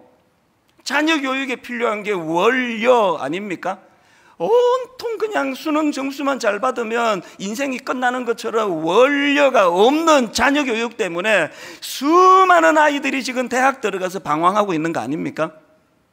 원려, 앞일을 생각하면서 미리 잘 헤아려 생각하는 원려. 그래서 여러분, 광야가 최종 목적지가 아닙니다. 광야는 거쳐 지나가는 곳이에요. 그렇기 때문에 나그네 인생 우리는요, 시편 37편 7절 여호와 앞에 잠잠하고 참고 기다리라. 여호와 앞에 잠잠하고 참고 기다리라. 자기 길이 형통하며 악한 꾀를 이루는 자 때문에 불평하지 말지어다. 왜 그렇습니까? 이 땅이 목적지가 아니라니까요. 그런가 하면 두 번째로 점검해야 될 잣대가 있는데요, 과거에 매여 사는 삶의 태도, 이걸 점검하셔야 됩니다. 내가 이런 사람 아닌가? 지금 이스라엘 백성들이 하나님을 원망하면서 3절에서 뭐라고 얘기하느냐 보니까요, 이스라엘 자손이 그들에게 이르되 우리가 애굽 땅에서 고기 가마 곁에 앉아 있던 때와 떡을 배불리 먹던 때에 여호와의 손에 죽었더라면 좋았을 것을. 이게 누가 들으면요, 애굽의 왕족인 줄 알아요. 아니, 이 사람들이 언제 애굽 땅에서 고기 가마 곁에서 그렇게 배불리 먹고 그런 삶을 언제 살았냐고요.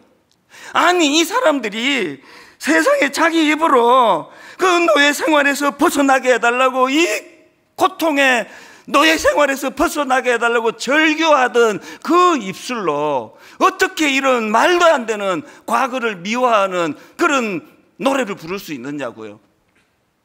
이게 뭐예요? 과거에 매여 사는. 이렇게 여러분, 과거에 매여 사는 사람에게 특징은요, 과거를 미워하는 거예요. 맨날 옛날이 좋았다는 거 아닙니까? 이 오늘도 이제 내일 되면 옛날이 되는데, 오늘도요, 내일 지나야 오늘이 좋다는 거예요. 무슨 말인지 아시겠습니까? 과거를 미워하는 태도.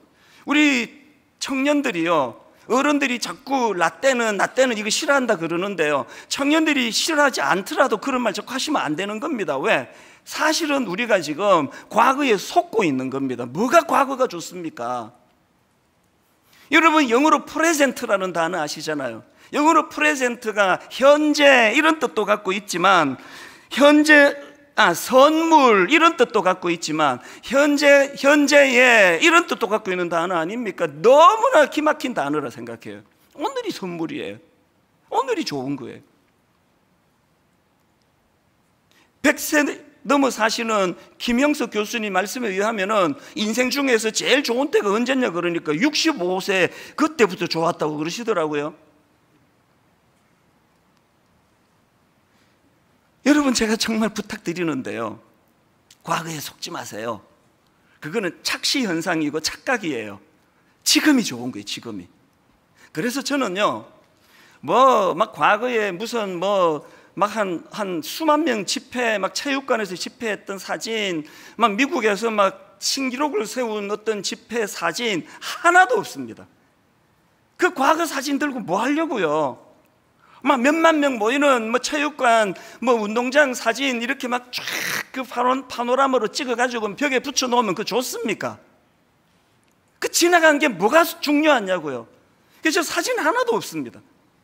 무슨 사진 찍는가 하면은요, 그런 대형 집회 사진을 안 찍고 누가 햄버거 사주면 그거 찍어요. 나중에 한국 가서 먹고 싶을 때 그거 구경하려고. 저는 감사패 하나도 남겨두지 않습니다. 공로패, 죽지도 않았는데 공로패 지금 받았으면 뭐합니까? 그 전부 다 이거 엿바꿔 먹으라 그래요. 그 저한테 그런 거 주지 마시라고. 무슨 공로패가 뭐가 중요합니까? 지금이 중요하지. 지금 내가 하나님께 공헌하고 있는 거, 이게 중요한 거지. 여러분, 우리가 얼마나 과거에 매여 살기 쉬운 존재라고 할 때, 하나님 오늘의 감사를 회복하기 위하여 과거를 사도 바울처럼 다 이제 이전 것은 지나갔고 거기에 눈길을 돌리지 않는 오늘 현재가 하나님이 우리에게 주신 고마운 선물임을 기억하는 성도님들 되시기를 바랍니다. 신혼 때보다 지금의 아내가 훨씬 아름다워요. 신혼 때보다 지금의 우리 아내와 제가 너무너무 이 오늘 하루를 소중히 여기며 너무너무 감사하게 살고 있습니다. 신혼으로 돌아가고 싶지 않아요. 아니, 그 서툴고 그 그냥 사랑의 표현도 못하던 그 어리숙한 때로 왜 돌아갑니까? 이게 하나님 앞에 테스트예요. 그런가 하면은 세 번째로요, 점검할 게 하나 더 있는데요, 사람만을 상대하는 삶의 태도. 이게 참 미숙한 거예요.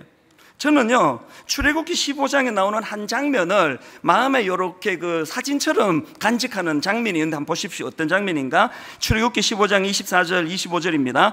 백성이 모세에게 원망하여 이르되 우리가 무엇을 마실까 하매 모세가 여호와께 부르짖었더니. 이 장면이 기억나세요? 그림이 그려지세요? 백성들은 모세만 집중해요. 모세를 왜 원망합니까? 기대를 너무 많이 해서 그런 거 아닙니까?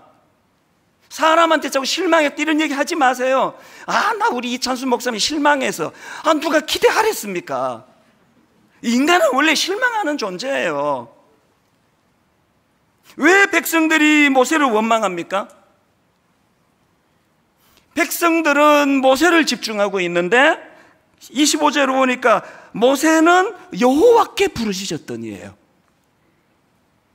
이 시선의 차이를 아시겠습니까? 그랬더니요, 하나님이 그들을 어떻게 대하시는가 보십시오. 오늘 본문 2절에서 이스라엘 자손 온 회중이 그 광야에서 모세와 아론을 원망하여 그랬더니 하나님이요, 그 백성을 상대하지 않고 하나님을 집중하는 모세를 상대하십니다. 본문 4절, 그때에 여호와께서 모세에게 이르시되.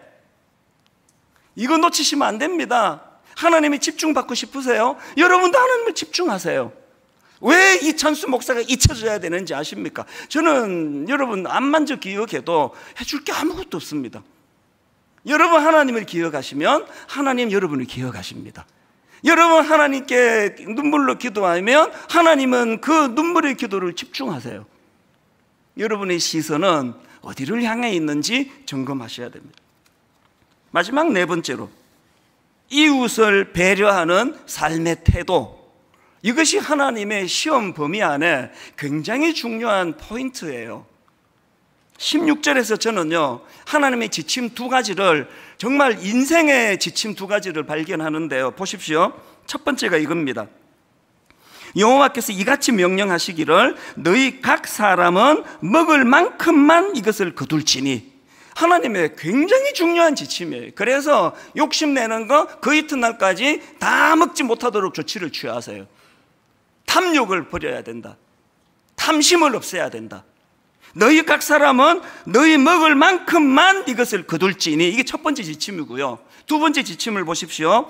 곧 너희 사람 수요대로 한 사람의 한 오멜씩 거두되. 두 번째 지침, 각 사람이 그의 장막에 있는 자들을 위하여 거둘지니라 하셨느니라. 무슨 사연인지는 몰라도요, 뭐 장애를 가져서 그러신 건지, 너무 연세가 고령이셔서 그러신 건지, 너무 어려서 그런 건지, 이 놀라운 하나님의 만나를 거두러 나가지 못하는 사람들, 여전히 장막에 머물 수밖에 없는 그 사람들을 위하여 그들 것들도 너희들이 준비하라는 겁니다. 우리가 지금 놓치고 있는 거 뭔지 아시겠습니까? 저는요, 이 하나님의 지침을 묵상을 하는데 예전에 읽었던 책 제목 하나가 떠오르는 겁니다. 혼자만 잘 살면 무슨 재민겨. 이게 주님이 주시는 말씀 같아요. 이 책 내용은 하나도 기억이 안 나는데 종종 제 마음에서 쟁쟁쟁쟁 울려요. 혼자만 잘 살면 무슨 재민겨. 여러분, 우리가 이렇게 지원받은 존재예요. 이때 창피한 얘기인데요.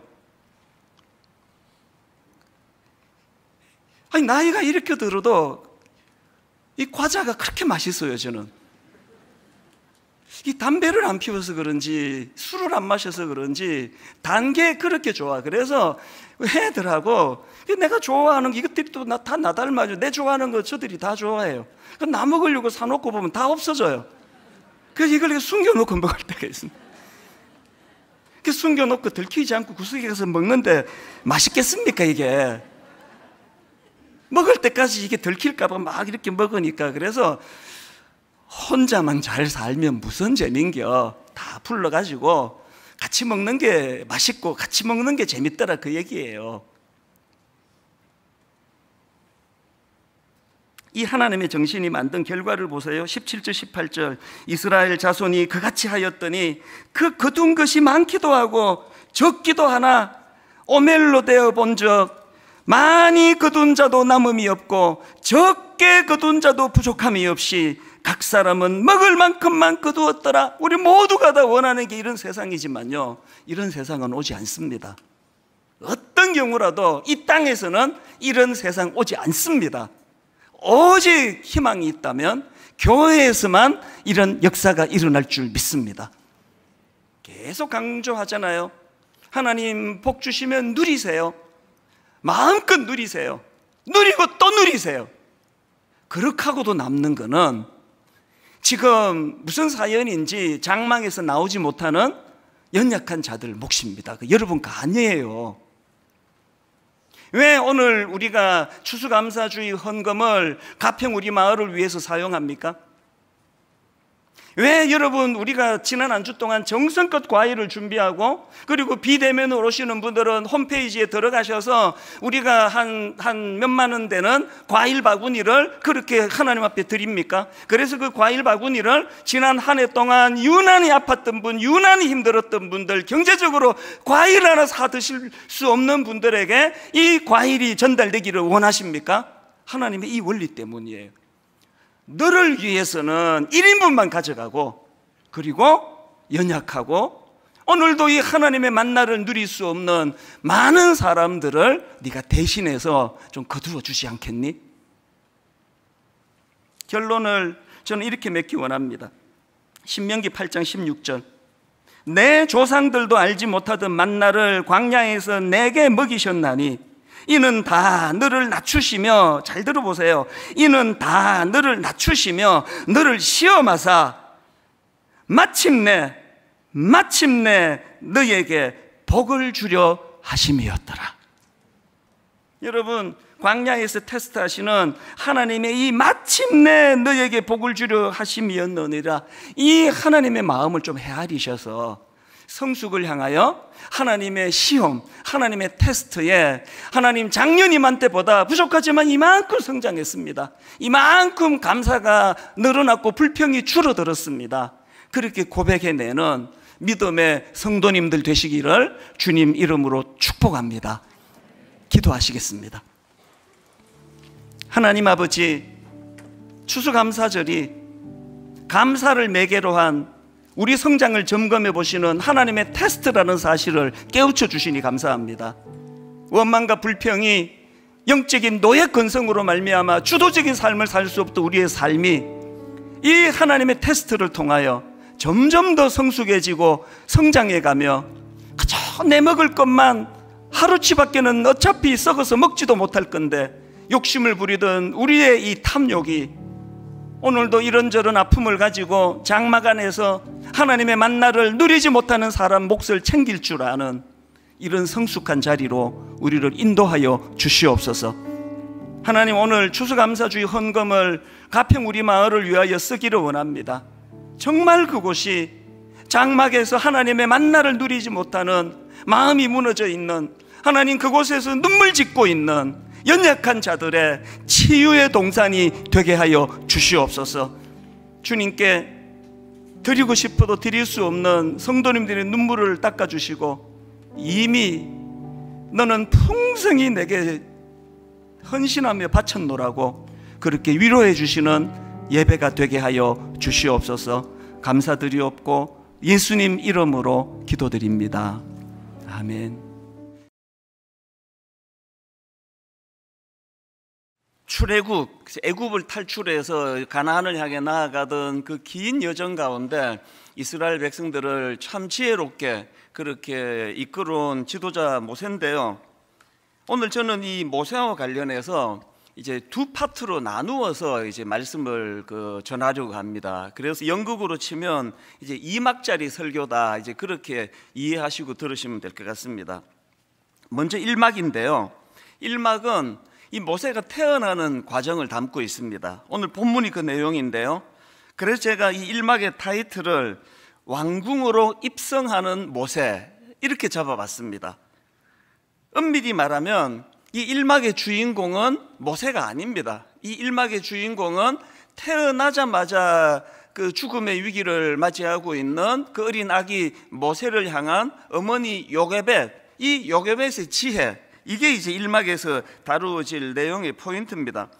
그래서 오늘 본문 말씀 시작도 출애굽기 2장 1절입니다.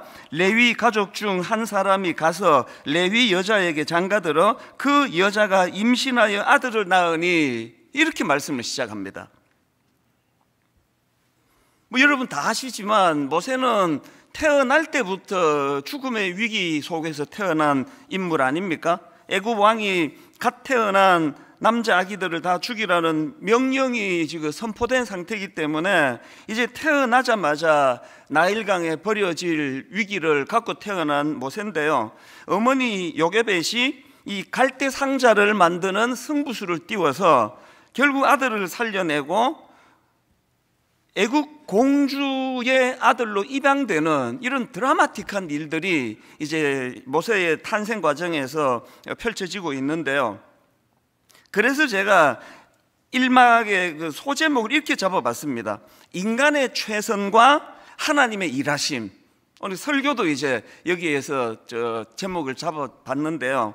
인간의 최선과 하나님의 일하심, 혹은 나의 최선과 하나님의 일하심, 이 조화가 그 신앙인들이 누릴 하나님의 굉장히 중요한 혜택이라고 생각하거든요. 이런 관점으로 본문을 묵상하다 보니까 그 어머니 요게벳이 아기 모세를 살려내는 그 과정에서 눈에 띄는 몇 가지가 있었는데요. 첫째로는요, 어머니 요게벳의 창의력입니다. 창의력. 그 갈대 상자로 아들을 살려낸 이 요게벳의 지혜는 스티브 잡스가 혀를 내두르는 일 아니겠습니까? 기발한 아이디어 아닙니까? 마치 그 골리앗이 이스라엘 백성들을 위협할 때에 아무도 생각하지 못했던 그 정규 군사 훈련을 전혀 받지 않은 어린 다윗을 복병으로 내세우셔서 그 손에 물맷돌로 골리앗을 물리치는 이 하나님의 창의력. 그래서 창세기 성경 자체가요, 하나님의 창의력, 하나님의 창조 정신, 이렇게 시작하는 게 이게 성경이거든요. 예수 잘 믿으시면 이 창의력을 다 가지시고 있습니다. 왜 이게 다 죽어 있나? 자꾸 경직되고 욕심내고 그러면서 자기 안에 창의력을 다 죽여버리는데요, 하나님께서는 우리 모두에게 이 창의력을 주셨습니다.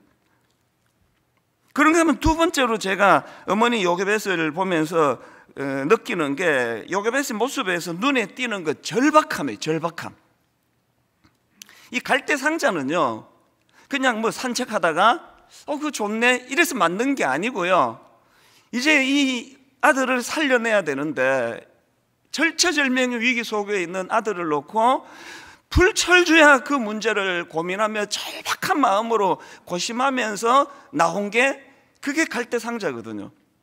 저는 우리 교회 목사님들한테 이 두 가지를 진짜 잔소리꾼이라는 생각을 할 정도로 이야기를 많이 합니다. 목회는 창의력이에요. 작년에 하던 거 또 뺏기고, 올해 하는 거 내년에 또 뺏기고, 이래갖고는 목회가 되지 않거든요.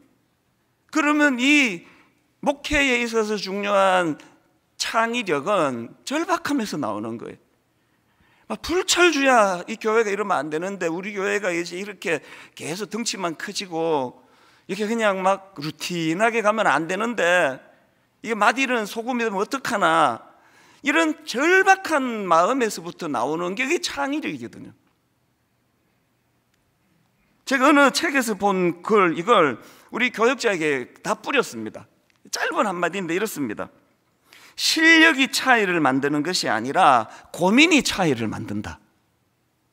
그러면 목회자뿐이겠습니까? 모든 이 땅을 살아가는 우리 크리스찬들이 가져야 되는 게 이겁니다. 실력이 차이를 만드는 게 아니고요, 고민이 차이를 만드는 겁니다.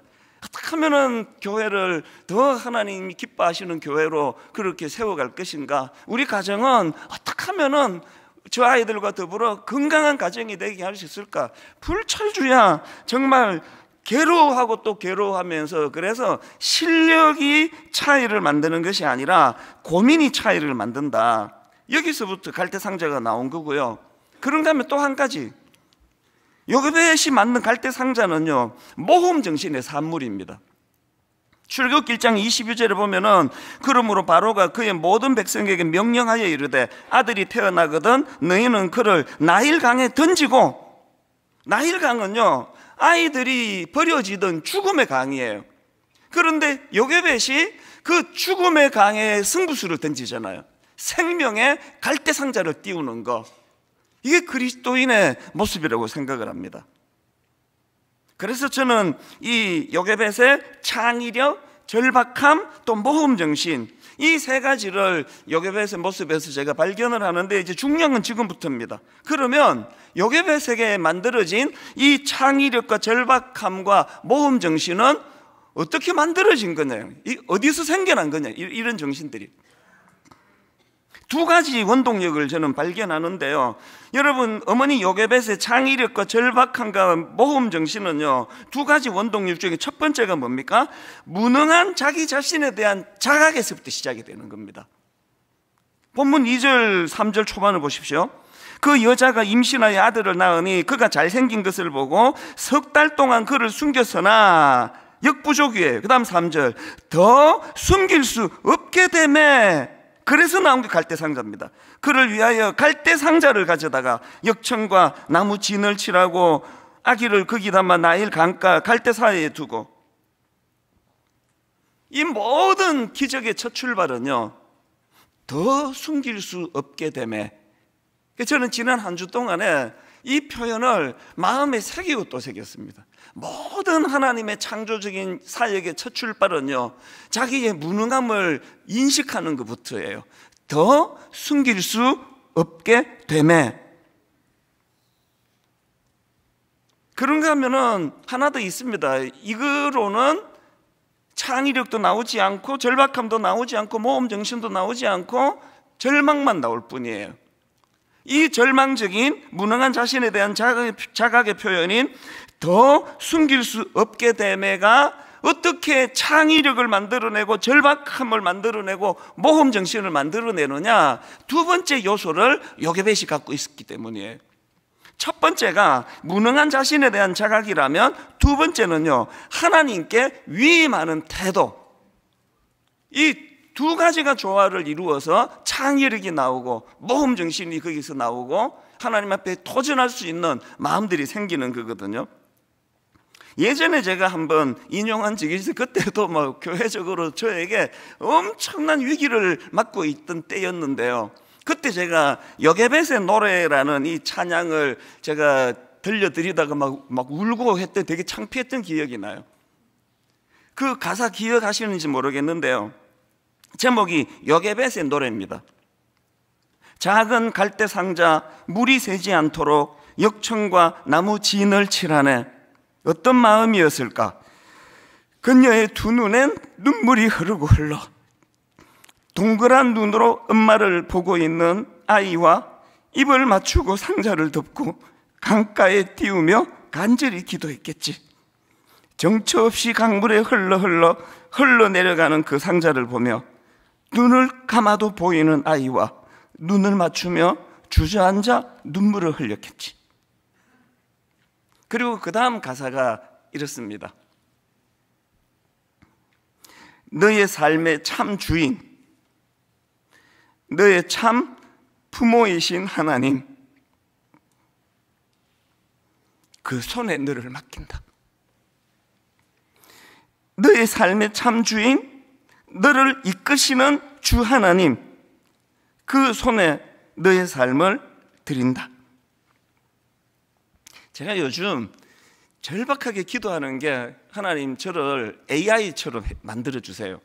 희로애락의 감정을 다 거두어 가주세요. 그래서 제가 절대로 예배 시간에 내 희로애락의 감정을 안 드러내려고 지금 애를 쓰는데, 이번 주에 기도가 좀 부족했던 것 같아요.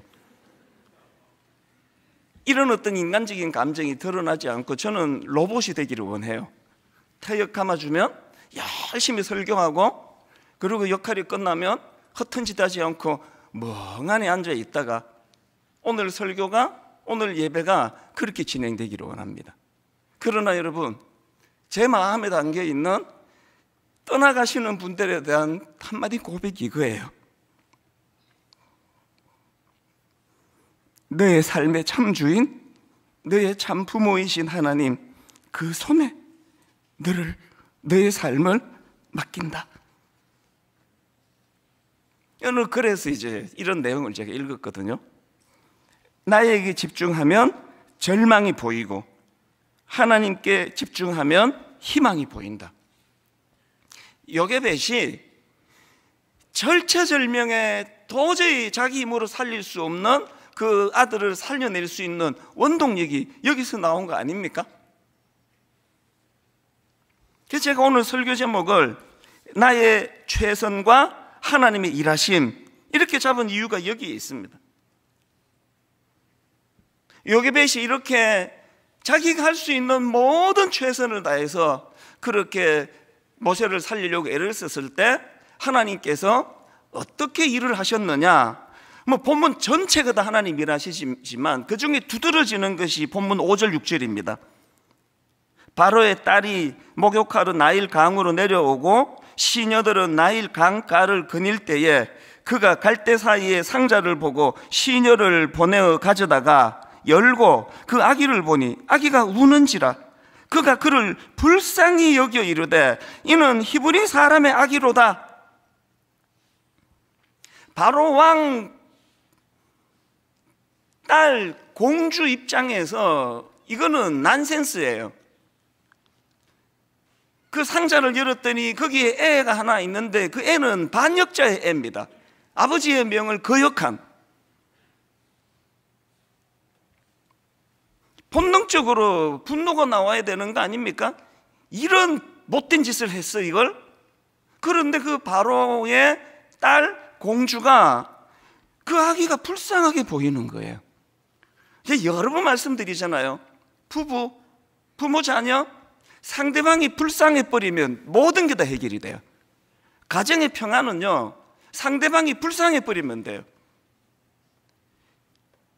제가 마음에 두고 있는 성경 구절, 다니엘 1장도 비슷한 말씀이 나오는데요. 1장 8절입니다.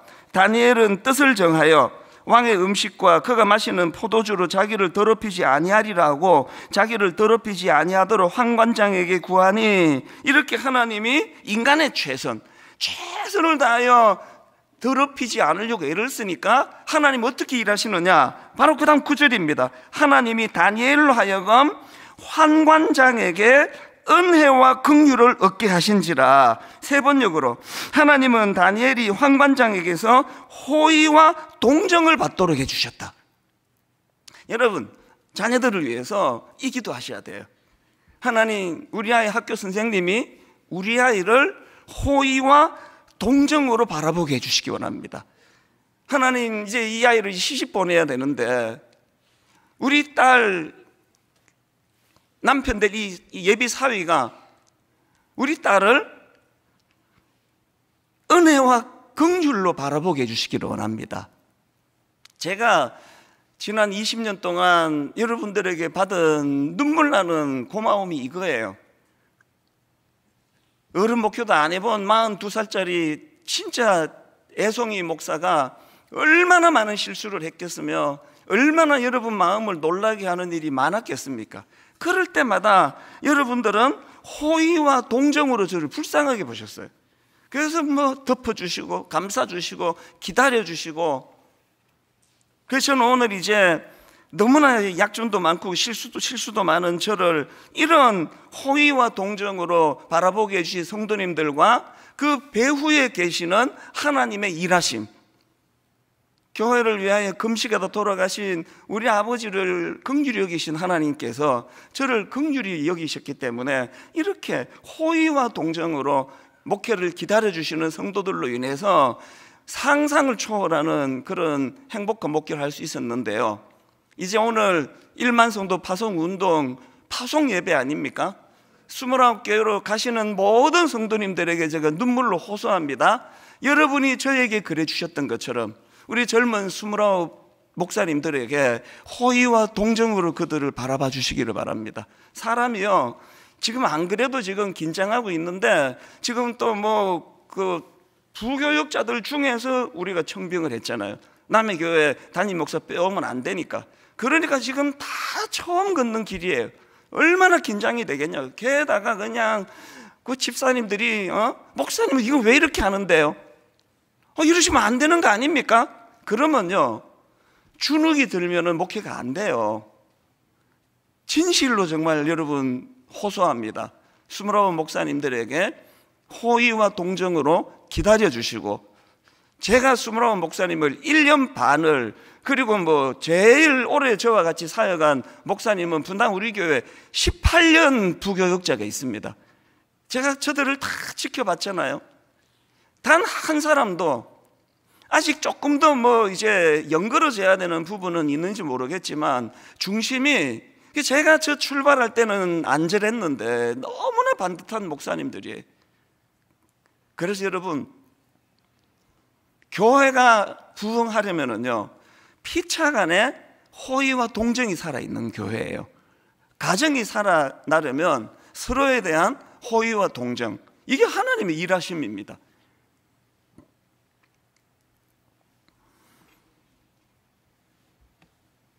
이게 첫 번째 포인트예요. 그래서 이제 이 첫 번째 포인트는 이제 어머니 요게벳을 통해서 모세를 살려내는 그 과정인데, 첫 번째 포인트인 1막을 정리하자면 인간의 최선과 그에 반응하시는 하나님의 일하심이다, 이렇게 정리할 수가 있고요. 사실 제가 그 목요일 저녁까지만 해도 이제 요 줄거리로 설교를 준비했습니다. 그래서 예화도 넣고 막 이래서 설교를 준비했는데, 금요일 새벽에 하나님에게서 교정을 받았습니다. 이 설교는 그렇게 끝내면 안 된다. 그래서 이제 금요일부터 만든 게 2막이에요. 2막은 좀 짧습니다. 준비가 이틀밖에 안 됐기 때문에. 2막은요, 왕궁을 거부하는 모세입니다. 왕궁을 거부하는 모세. 1막이 왕궁으로 입성하는 모세였는데 2막 제목이 왕궁을 거부하는 모세. 이게 금요일 날 제가 하나님 앞에서 받은 메시지예요. 자, 히브리서 11장 23절부터 한번 보십시오. 믿음으로 모세가 났을 때에 그 부모가 아름다운 아이임을 보고 석 달 동안 숨겨 왕의 명령을 무서워하지 아니하였으며, 믿음으로 모세는 장성하여 바로의 공주의 아들이라 칭함받기를 거절하고 도리어 하나님의 백성과 함께 고난받기를 잠시 죄악의 낙을 누리는 것보다 더 좋아하고 그리스도를 위하여 받는 수모를 애굽의 모든 보화보다 더 큰 재물로 여겼으니 이는 상 주심을 바라봄이라. 왜 제가 이 막의 제목을 왕궁을 거부하는 모세라고 잡았는지 아시겠죠? 24절에 믿음으로 모세는 장성하여 바로의 공주의 아들이라 칭함을 거절했다는, 여기에서 제가 그 제목을 따올 수 있게 된 거거든요. 이 막이 왜 중요합니까?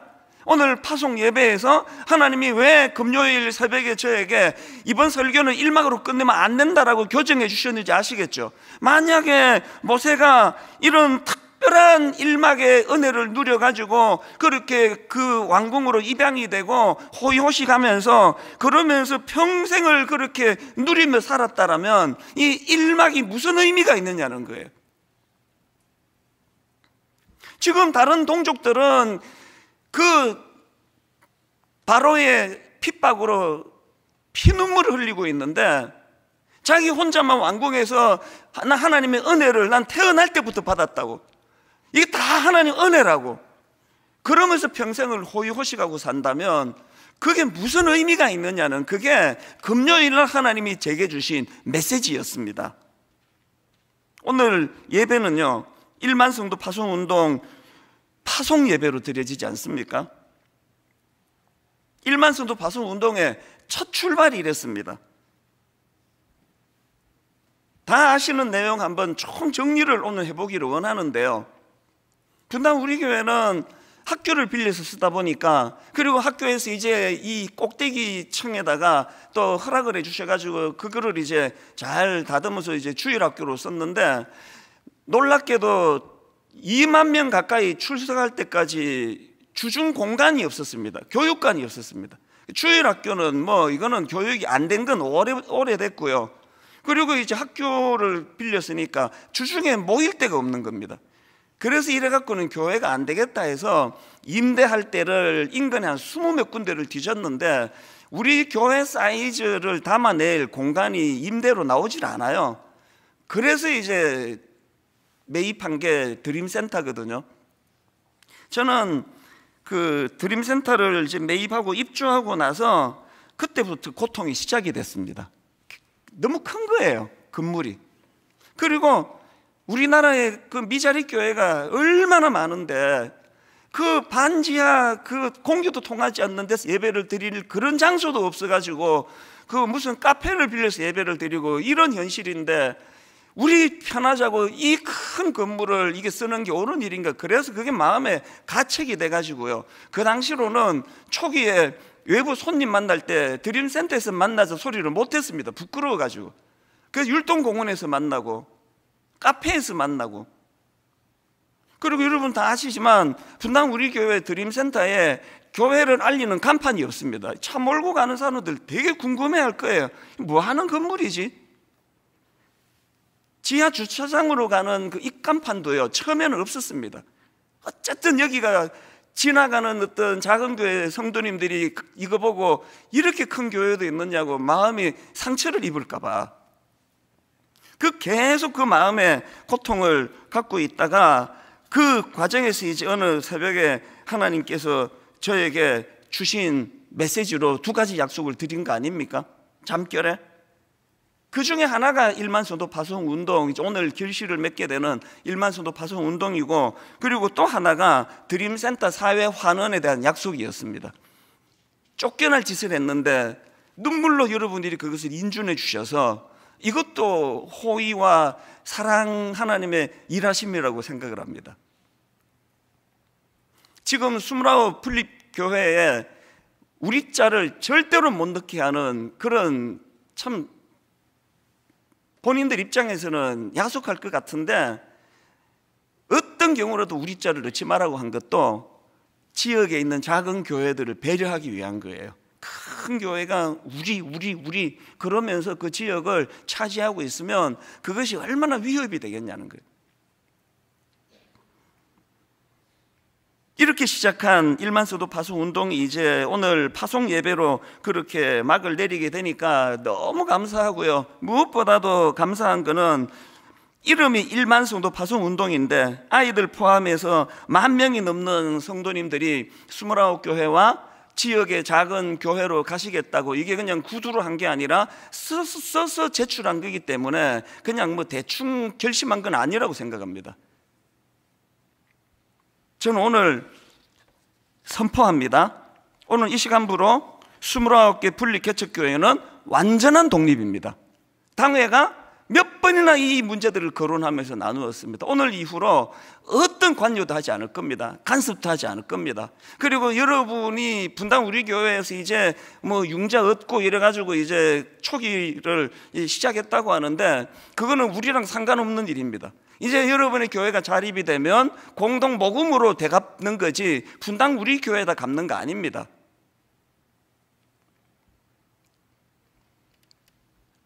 어제 토요일 새벽에 하나님 앞에 제가 마음으로 29명을 떠나보냈습니다. 그 어제 새벽에 있었던 일입니다. 이제 29명 이제 관여하지 않을 거예요. 그리고 여러분, 저보고 뭐 29교회 얘기하지 마세요. 그리고 분당 우리 교회는 이랬는데 이런 이야기 절대 하지 마세요. 분당 우리 교회는 29교회 안에 없습니다. 우리 교회가 하던 거를 해야 되는 것도 아니고요, 이제 완전한 독립입니다. 그러면서 제가 29 목사님들과 성도님들에게 눈물로 호소할 것이 있는데요, 제가 기도하는 제목이 오늘 나눈 제목 그대로입니다. 왕궁으로 입성하는 모세, 왕궁을 거부하는 모세입니다.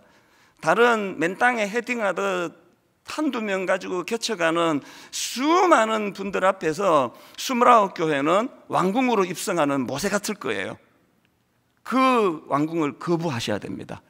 우리가 여기서 호요식하고 우리가 잘 누리고 초기부터 몇백 명이 모이고 헌금이 얼마가 나오고 이런 것들에다가 눈을 주는 교회가 아니라 오늘 이 시간부터 이제는 왕궁을 거부하고 하나님 맡기신 사명을 감당하기 위하여, 그래서 1차적으로는 저는 눈물을 호소합니다. 우리 목사님들께 결단하고 순종해서 그 교회로 가기로 한 성도님들, 주님 안에서 행복하도록 해주세요. 주님 안에서 행복한 교회가 되도록. 요게벳이 갈대상자를 띄울 때 세상에 그 죽음의 강물이 스며들지 못하도록 역청을 바르고 거기에 진을 바르는 그 수고가 저는 담임 목사 몫이라 생각합니다. 우리 성도님들이 행복하기를 바랍니다. 그런가 하면은 2차적으로는 29교회가 연대해가지고 이제 어려운 한국교회를 섬기고 지역교회를 섬기고 이 모든 일들을 29교회가 머리를 맞대고 해주시기를 부탁을 드립니다. 그럼 분당 우리 교회는 뭐 할 건데요? 우리도 할 거예요. 이제 1차 목표는 이루어졌지만 제가 한 약속 기억하고 있습니다. 하나님 앞에 드린 약속 아시죠? 이제 1년간의 안식년을 포함해서 정비가 되는 2년차까지 성인 출석, 장년 출석 5,000명 이하가 되지 않는다면 하나님 제가 분당 우리 교회를 사임하겠습니다. 이 약속은 유효합니다. 어떤 경우라도 제가 조금 더 오래 하려고 성도들을 괴롭히는 일 하지 않을 겁니다. 이제 다음 주부터 분당 우리 교회는 저와 함께 2년 동안 다시 정비해야 돼요. 교사도 정비하고 봉사도 정비하고 모든 일들이 다 정비가 돼야 됩니다. 순장님들 들어보니까 한 20-30%만 남고 다 가시고요, 대청교구 리더들 20-30%만 남고 다 가시고요, 또 주일학교 교사는 그보다 더 많이 이제 무너졌습니다. 그 대신에 손이 필요한, 우리가 10년 동안 기존 신자 등록을 안 받았기 때문에 전부 일손이 필요한 분들이 남았습니다. 복구할 겁니다. 2년 동안 할 겁니다. 다 수습하고, 그리고 5,000명 이하로 줄지 않으면 저는 사임하고 어디로 갈지 의논 중입니다. 제 아내와 같이. 얼마나 오래 목회를 하느냐가 중요한 게 아니라 왕궁을 거부하는 태도가 중요하거든요. 왕궁을 떠나 동족들의 아픔을 함께 헤아리는. 그래서 이제 당장 오늘 29교회 파송 예배를 드리고 나면 이제 다음 주부터 올 연말까지 2차 1만 성도 파송 운동 11교회를 선정할 겁니다. 연말까지 11교회를 설정해서 조금만 더 후원하고 밀어주면 불같이 일어설 수 있는 11교회를 선정해서 1만 성도 파송 운동은 40개 교회로 완성될 것을 주님 앞에 약속을 드립니다. 그리고 남아있는 2가지 숙제, 이제 다음 주부터 드림센터 사역하는, 그리고 가평 우리 마을 준비, 여기에 박차를 가할 겁니다. 결론을 저는 이렇게 맺기를 원합니다. 이제 파송받아 29교회와 지역의 작은 교회로 떠나시는 여러분들, 그동안 정말 수고 많으셨습니다. 건물도 없이 10년을 보내시고 이 5층 높이 되는 여기에서 제자 훈련 한번 하려고 그러면 물통 짊어지고, 여름에는 더워서 예배를 못 드리고 겨울에는 발 시려서 예배를 못 드린다고 제 아내가 저한테 많이 불평을 했거든요. 성도들 이렇게 자꾸 불편하게 만드느냐고. 그 불편을 감수하시면서 여기까지 오신 분들이에요. 정말 수고 많으셨습니다. 그래서 저는 오늘 여러분들이 3가지를 정말 하셔야 돼요. 첫째는요, 주님 안에서 행복하셔야 돼요. 무조건 행복하셔야 됩니다.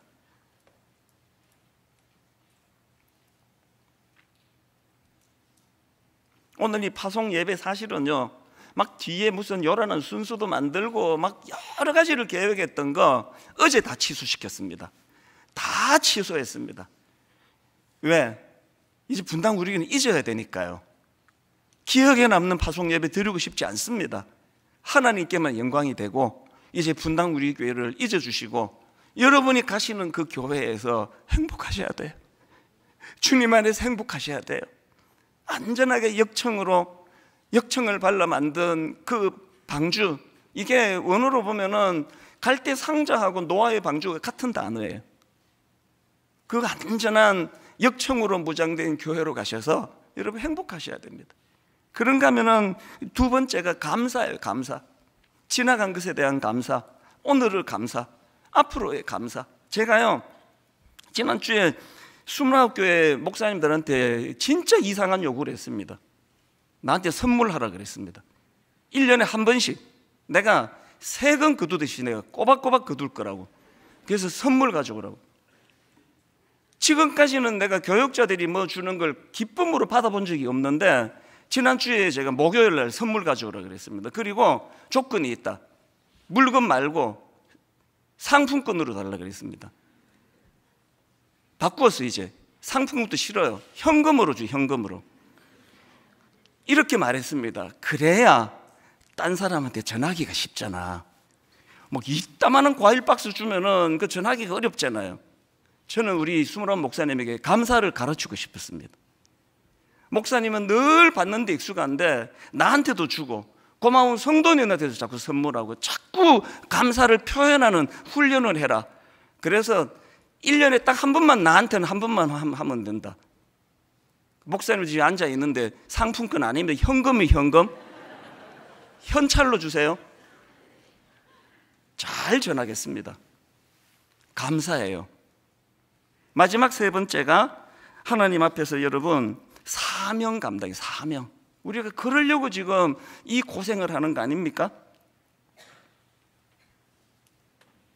왕궁으로 입성하는 모세, 왕궁을 거부하는 모세.